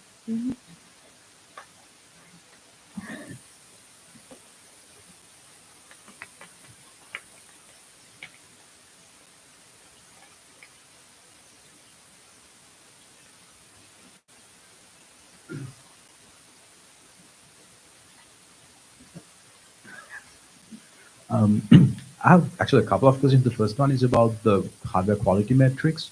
So I didn't see routing resource usage, specifically the routing resources usage there.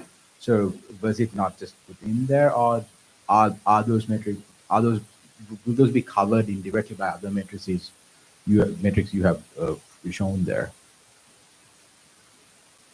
So we have only, so this framework we've only applied to packing at the time being. So the most of the metrics that I showed were basically taken just after clustering is done. So because it's VPR, you don't even have to go all the way to place. So the netlist hasn't really been routed. So we, at this point, we weren't really looking for what routing resources have been used. No, I think I'm referring to that table which you had earlier, Okay, not the let me do results. So you have mentioned so many metrics. Sorry. Right? Yes. Yeah, so I was talking about that one. So it's the actual routing resources usage, those are like, it's not in the table, right? Yes, they're not here. Yeah, that's why I was like, are those actually covered by some of these indirectly? No, not really. So basically, except for the last two, all of these tell you how packing was done. So we're just focused on packing. The last one is about the graphs. So how does this compare to the actual vendor provided tools? You have the comparison with the open Excellent question. Well, so I did run them with, compared them with Vivado. So for this set of policies, for this synthetic benchmark, post routing VPR was doing better, but it was doing better without our changes as well. So it's, yeah, it's comparable, but it doesn't really have an improvement over the vendor tool. Yeah, so that's like one of the next things that we are trying to do. So our policy tuning has to work with some real benchmarks and have at least a comparable performance with what the vendor tools are doing. Typical Vivado, yeah. Thank you.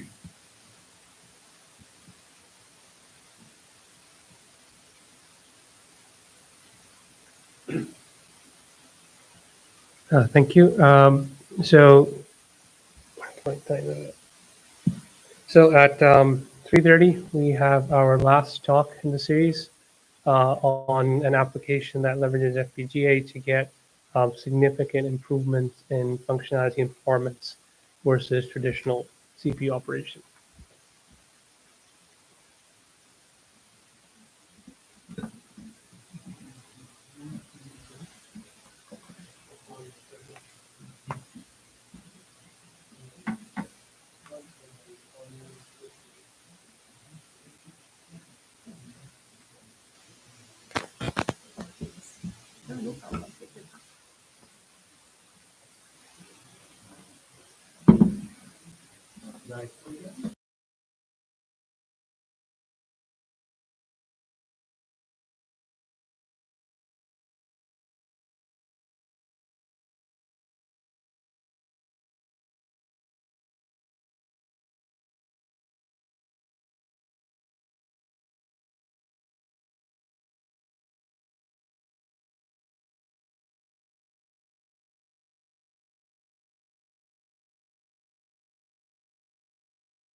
databases, and these systems are widely adopted in the commercial systems like business analysis or banking, or you're making a booking to travel, then you're using the relational memory, relational database. And these days, even your phone has the relational database inside. For example, your Android phone has the equipped with the SQLite system in it. Yeah. So here I'm using the basic healthcare information that uses the name and ID and age, source age, height, and weight. So if we want to query something like this, like if you want to find people's name and ID that whose height is over 170 centimeters, then probably you need to look up the two major part of the table. First, you need to check the height field to uh, find the rows that qualifies the condition that you have given, and then the, the fields are selected by the uh, select slide here. So this is the logical view of the database that you are using. So the how we store these tables physically. So there are two representative data layouts: row stores and column stores. Probably you can get by its own name. So like row stores store the table by row. By column stores the data by column. So once after storing all the names in the first field, you store in the ID field and age and height. So here we focus on the in-memory database, and so we only consider the data movements from the main memory to CPU. So let's assume the CPU cache line is identical to the memory line for simplicity. Then first you need to fetch the height field from the first row. So from the first line, you have to fetch it, and you check the condition that you're given.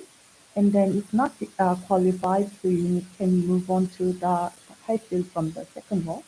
And if qualified, then you have to fetch the return field, the name and ID. So answering these queries, as you can see, there are lots of white space that is not used in the actual query. That means it has a very poor cache localization. So what about in queries in column stores?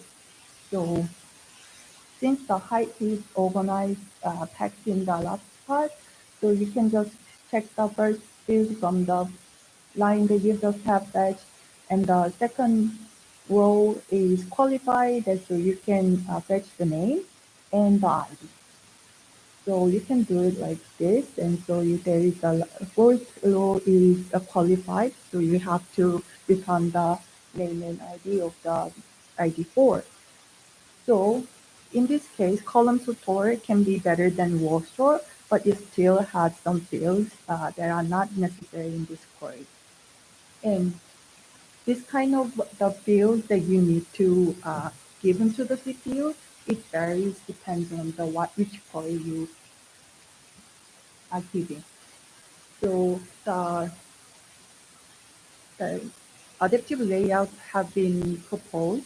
So in order to answering the query that accesses the entire row, so it stores the row, the base data is row store, and then slowly converts to the data into column store so that they can answer to queries that access some part of the column.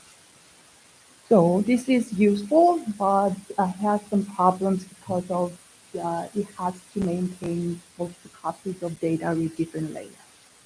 So it will increase the complexity. That means that you will slow down your process, and because of the heavy bookkeeping, so it will be less scalable, and it will make you harder to maintain the code base. So What if we can access only the desired columns without storing, maintaining multiple copies of data? So I'm going to explain with some more examples. So we have this kind of table that we want to access. So when the new query comes, then the optimal layout will be like this. So here in this query, it uses name, ID, and height. So the optimal layout would be the table with these three columns. And what if your query changes? So for this query, the optimal layout would be a table with only one column, height column. And what if we have the query that accesses three fields from the table, then the optimal layout would be something like this. So how we can answer, how we can provide the optimal layout for any type of query any type of given query. So here we introduce the ephemeral variable. So ephemeral variable is acts like just like any other variable, but it's never instantiated in the VM. So we do not have to maintain the multiple copies of data. However, it always points to the optimal layout based on your query. So if your base structure is the table with 5 fields, so ephemeral variable will have the 3 necessary fields. In this optimal layout is generated on the fly using the technique called programmable logic in the middle. So if your query changes, then the optimal layout should be changed. So once the ephemeral variable is defined, the data will be retransformed into this optimal layout.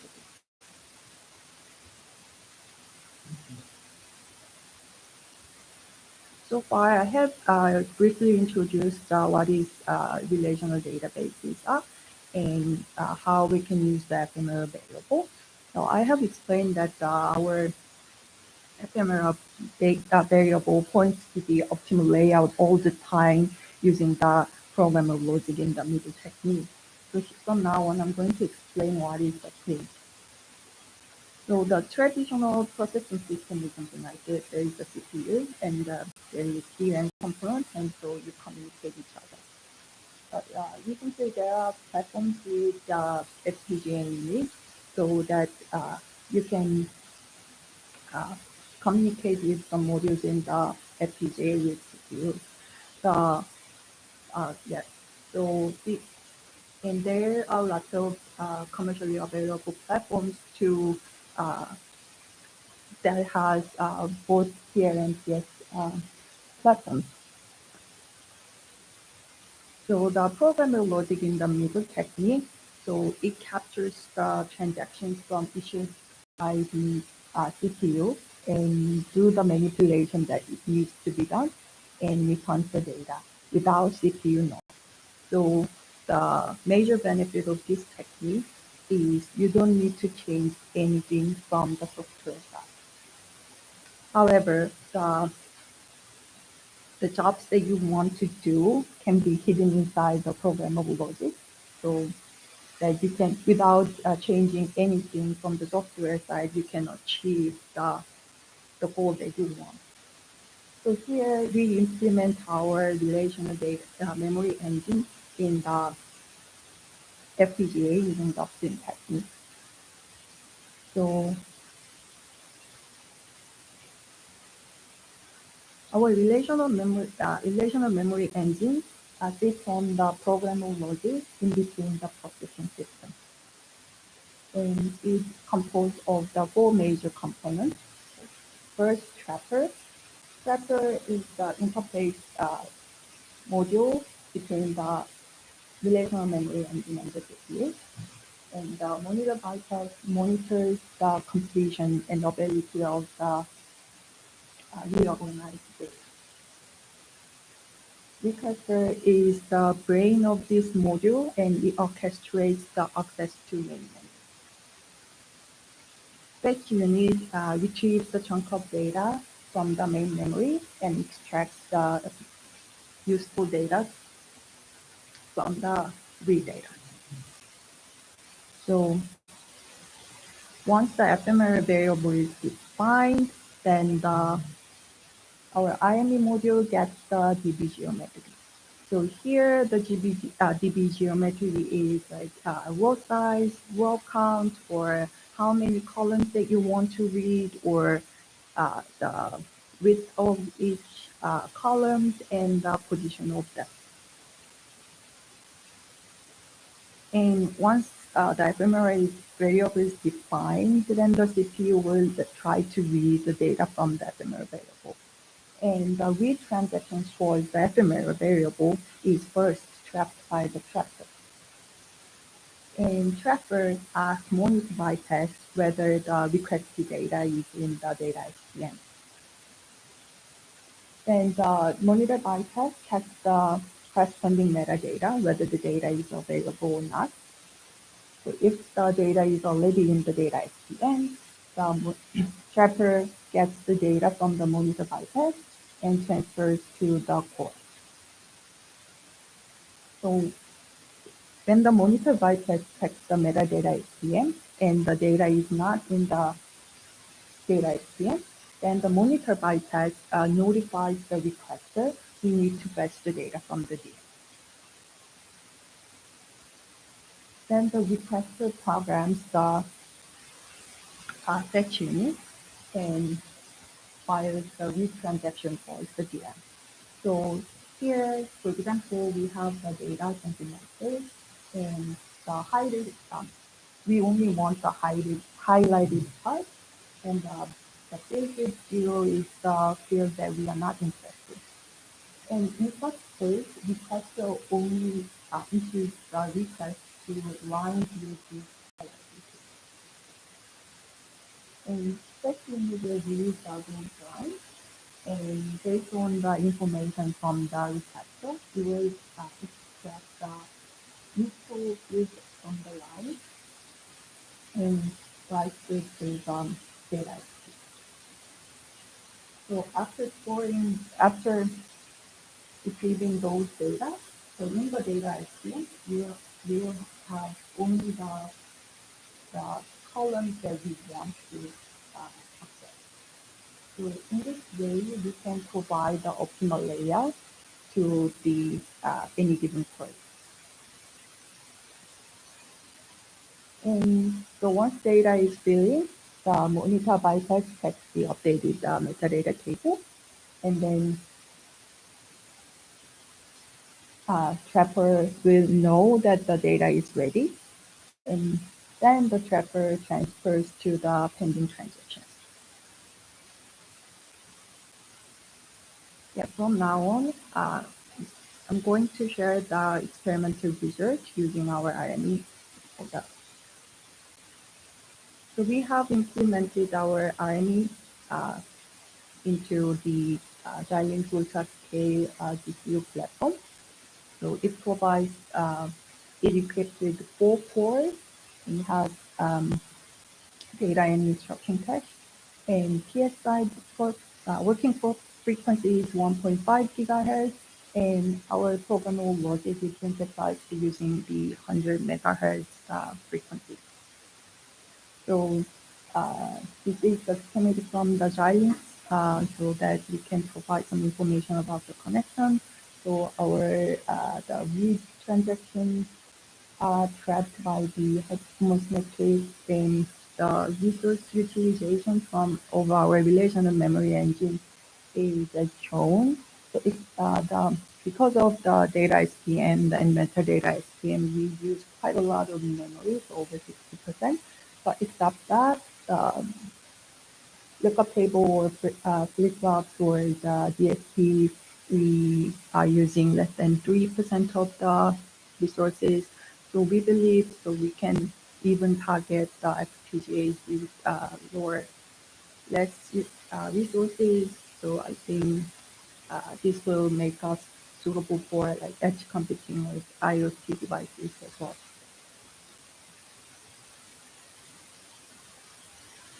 To evaluate the relational database queries aspect, so we have used 5 queries. The first one is to see the performance of the projection, and second query is to see the performance of the selection. And third one is to see the performance for both selection and projection.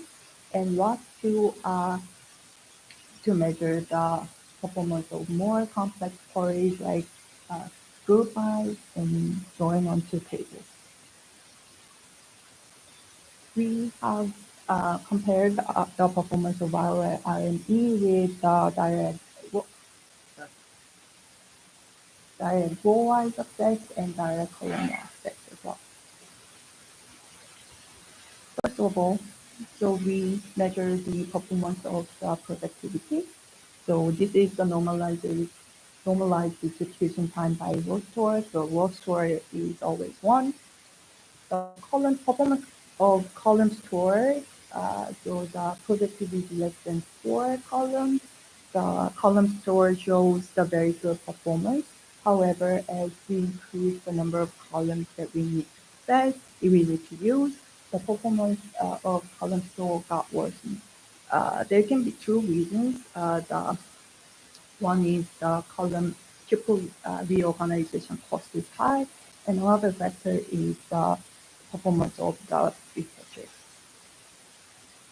However, the performance of our RME shows the stable performance for various productivities and productivity. So when the column store outperforms our RME when there are only 1 or 2 columns that we want to use, but in general, RME shows a very stable performance. And I want to emphasize that those 2 systems, like row store and column store, they are fully working on the PS side. That means they are working on the 1.5 gigahertz frequency domain, while IME has to go through the slower programmable logic, which is 100 megahertz per region. So this is the performance of the selection queries. Here that the selectivity is over 90%, which means that 90% of the values of A series qualifies this condition. So as you can see, the IME, the latency of IME remains roughly the same regardless of the various row size. And this is the query for both selection and projection. So here, as you can see, we vary the number of projected columns and the columns for selections as well. So the darker blue means that the speed up from our IME is higher, and the red color here is we perform column store better than our IME. So from the first experiment, as I have shown you, so when the number of columns is less than 4, the column store outperforms our IME. So similarly here, the number of columns that we're using is less than about 5, then the column store would better than our IME. Most of the cases, our IME can outperform the column store. So in the best case, it can speed up to 2.23 times. So this is the comparison with the row store. And similarly, the darker green means our IME outperforms the row store. And here, our IME never worse than the row store, and the benefit is not very great as you have observed in the column store, but in average it's 1.4 times faster than the raw score. Yeah, so this is for the complex query that uses the group by, and for worst case, RME can outperform the row and column storage, as you can see. And this is another complex query example of join. So here we use the classical hash join algorithm. So that means that you need the CPU cost is high. So we show the breakdown to divide the CPU cost and the data transfer. So when we only consider the data transfer cost, the IM can optimize the data movement up to 40%. So this is rather overwhelming, but in order to evaluate our RNE with a more realistic setup, so we borrow two queries from the TPC-8. So TPC-8 is a well-known benchmarking database system to evaluate the performance of relational databases. So we take two queries like Q1 and Q2 because it uses only one page as shown here. So if we look at the query, so the first Q1, there are two complex queries grouped by and ordered by. Those two require sorting, so which is CPU intensive. And there are lots of calculations, so they will increase the CPU cost as well. Compared to Q1, Q6 is rather simple. There are like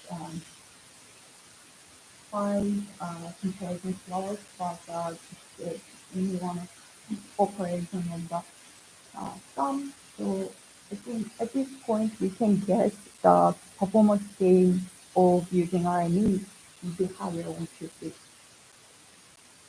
So as we expected, the performance gain from the Q1 is not so obvious because of the CPU intensive query.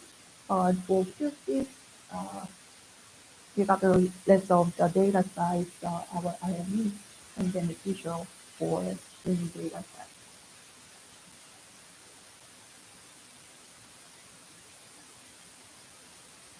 So we have proposed the relational memory, a novel software hardware co-design paradigm that can answer any query with the optional data layer. We also propose the ephemeral variable, a simple and lightweight abstraction to use the relational memory. As shown, our relational memory engine can achieve better performance than the well-known data layout source or column source. So we believe that our relational memory engine can be useful in other fields. One particular example is to implement power feature into the memory controller. So in the previous talk, speakers mentioned about the configurable memory controller. Of course, the configuring memory controller, it will be beneficial to users purposes. However, what if we can add more capability to memory controller? I think we can gain higher by adding those features into memory controller. And so we have put this statement in the paper, and one of the reviewers said it didn't make sense to add this logic into memory controller simply for the database purposes. And maybe it's not, but we believe that the data reorganization is quite common for lots of applications like tensor slicing. So in tensor slicing, you have to do the metrics basis, and you have to reorganize kind of things. I think our RME engine can be easily adapted to solve this problem. Yeah. Thank you very much for attention, and yeah.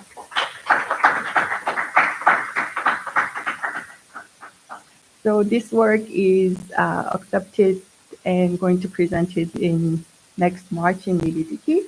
But the paper is available online, so if you want to know more of our relational memory engine, so it contains more experiments and some techniques how we can provide the concurrency control kind of features that added. So please check our paper. Thank you very much. And also, I'm happy to take any questions.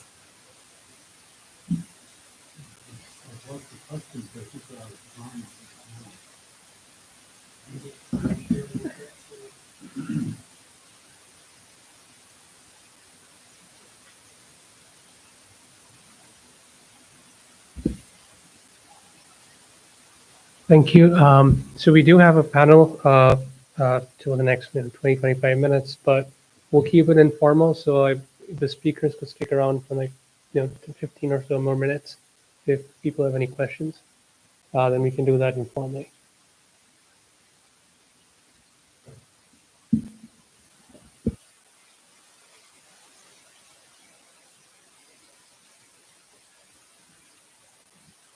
Yeah, but you still need the microphone to hear. Are we still on video?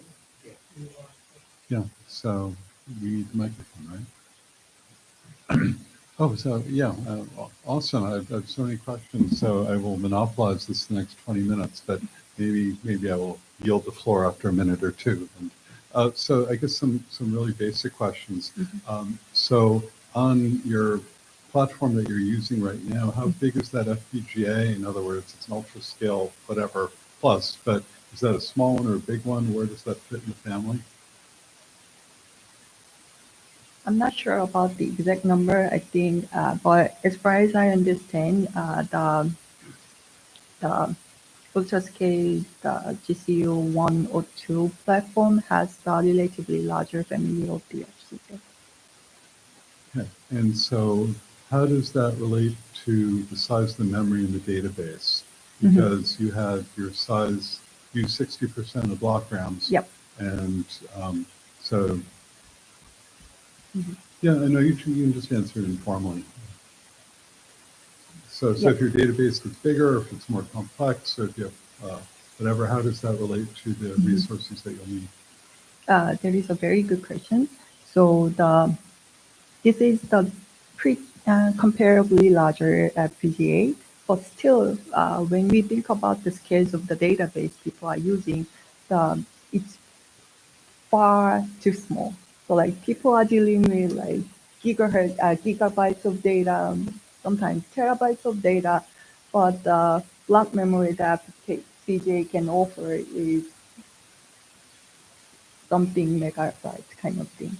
So here we are using 2 megabyte of data SPN for our data SPN, and more extra for the metadata. And so because of that reason, so the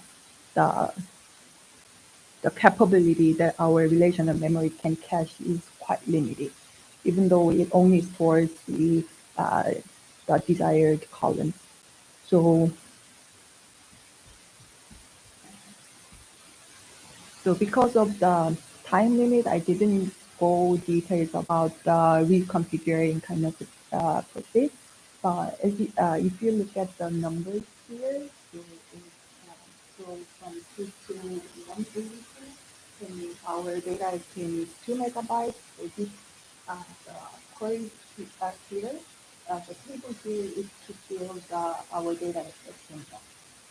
Second part is size, and here we can fill 64 times of our data.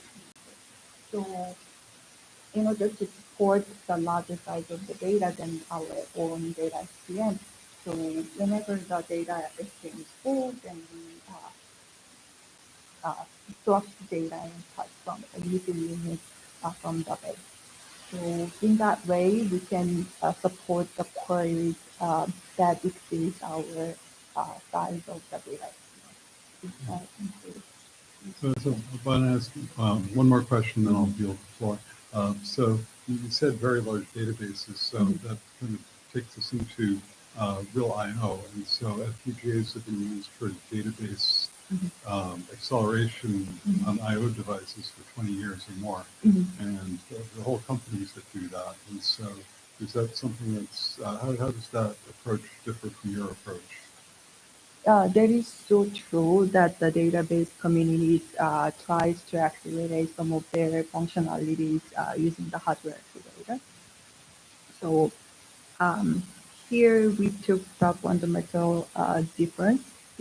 So major approach, the majority of approaches have been proposed focusing on few accelerating few complex operators or offloading the query itself kind of approaches. Here we took the different path. Instead of accelerating specific type of operations, we tried to optimize the data layout so that we can maximize the cache locality.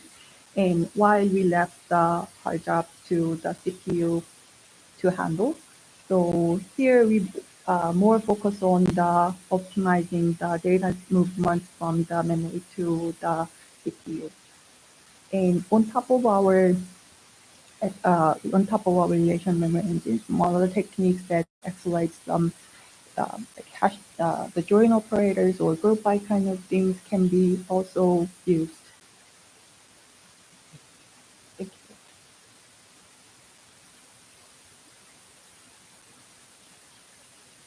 Is there any more questions?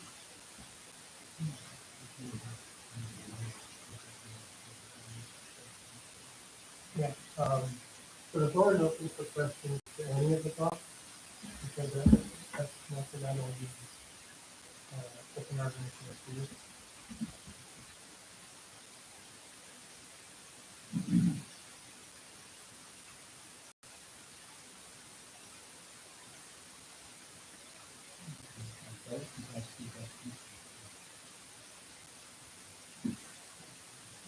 So, so how much latency does it add to go from the memory? I know you did the average time, so obviously this is something that didn't make that much difference, but I'm still curious. So what was the change of latency instead of going directly from memory to the CPU, you go from memory through the FPGA CPU? Okay, I think that is a very interesting question and it has importance. But to be honest, I'm not the hardware expert, so the majority of those implementation and testing is done by other guys from the other group. So I'm more focusing on the database aspect of it. So I think, to be honest, I don't have exact numbers for that question. Sorry about that. Yeah, I'm guessing that doesn't make that much difference because you're streaming. You're getting a large amount of data, and Yeah. so the latency gets amortized over all of that. So it probably doesn't make that much difference. Yeah. But I was curious.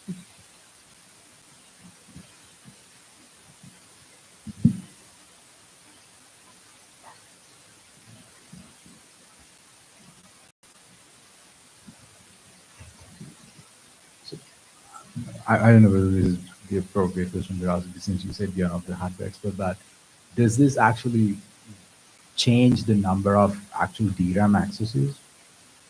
So if you're using the row or the column where the CPU is dealing with memory accesses versus us using the RME, does the actual DRAM accesses, the number of them, like change drastically because of this?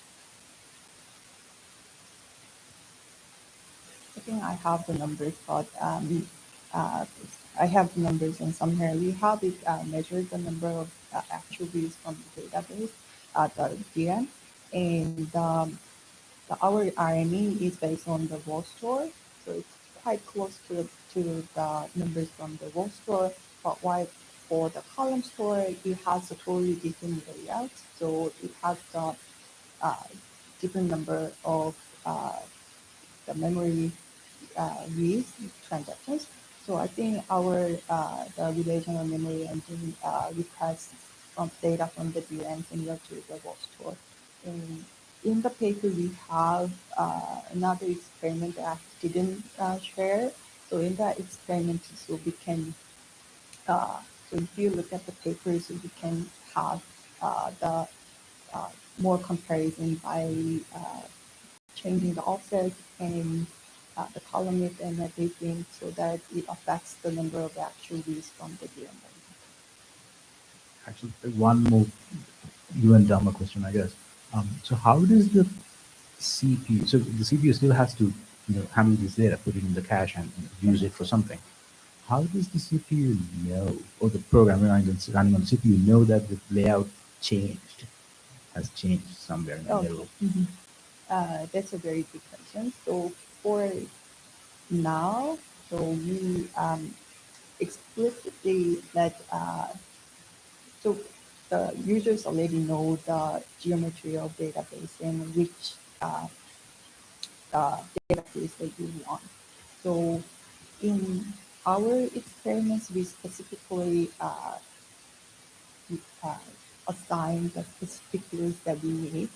But as a future work, we are trying to build an API that generates the form of ephemeral variable that I have shared with the structure format. So so that we can automatically generate the ephemeral variable, the format of the ephemeral variable for the given query from the SQL query. That's our end goal. Thank you.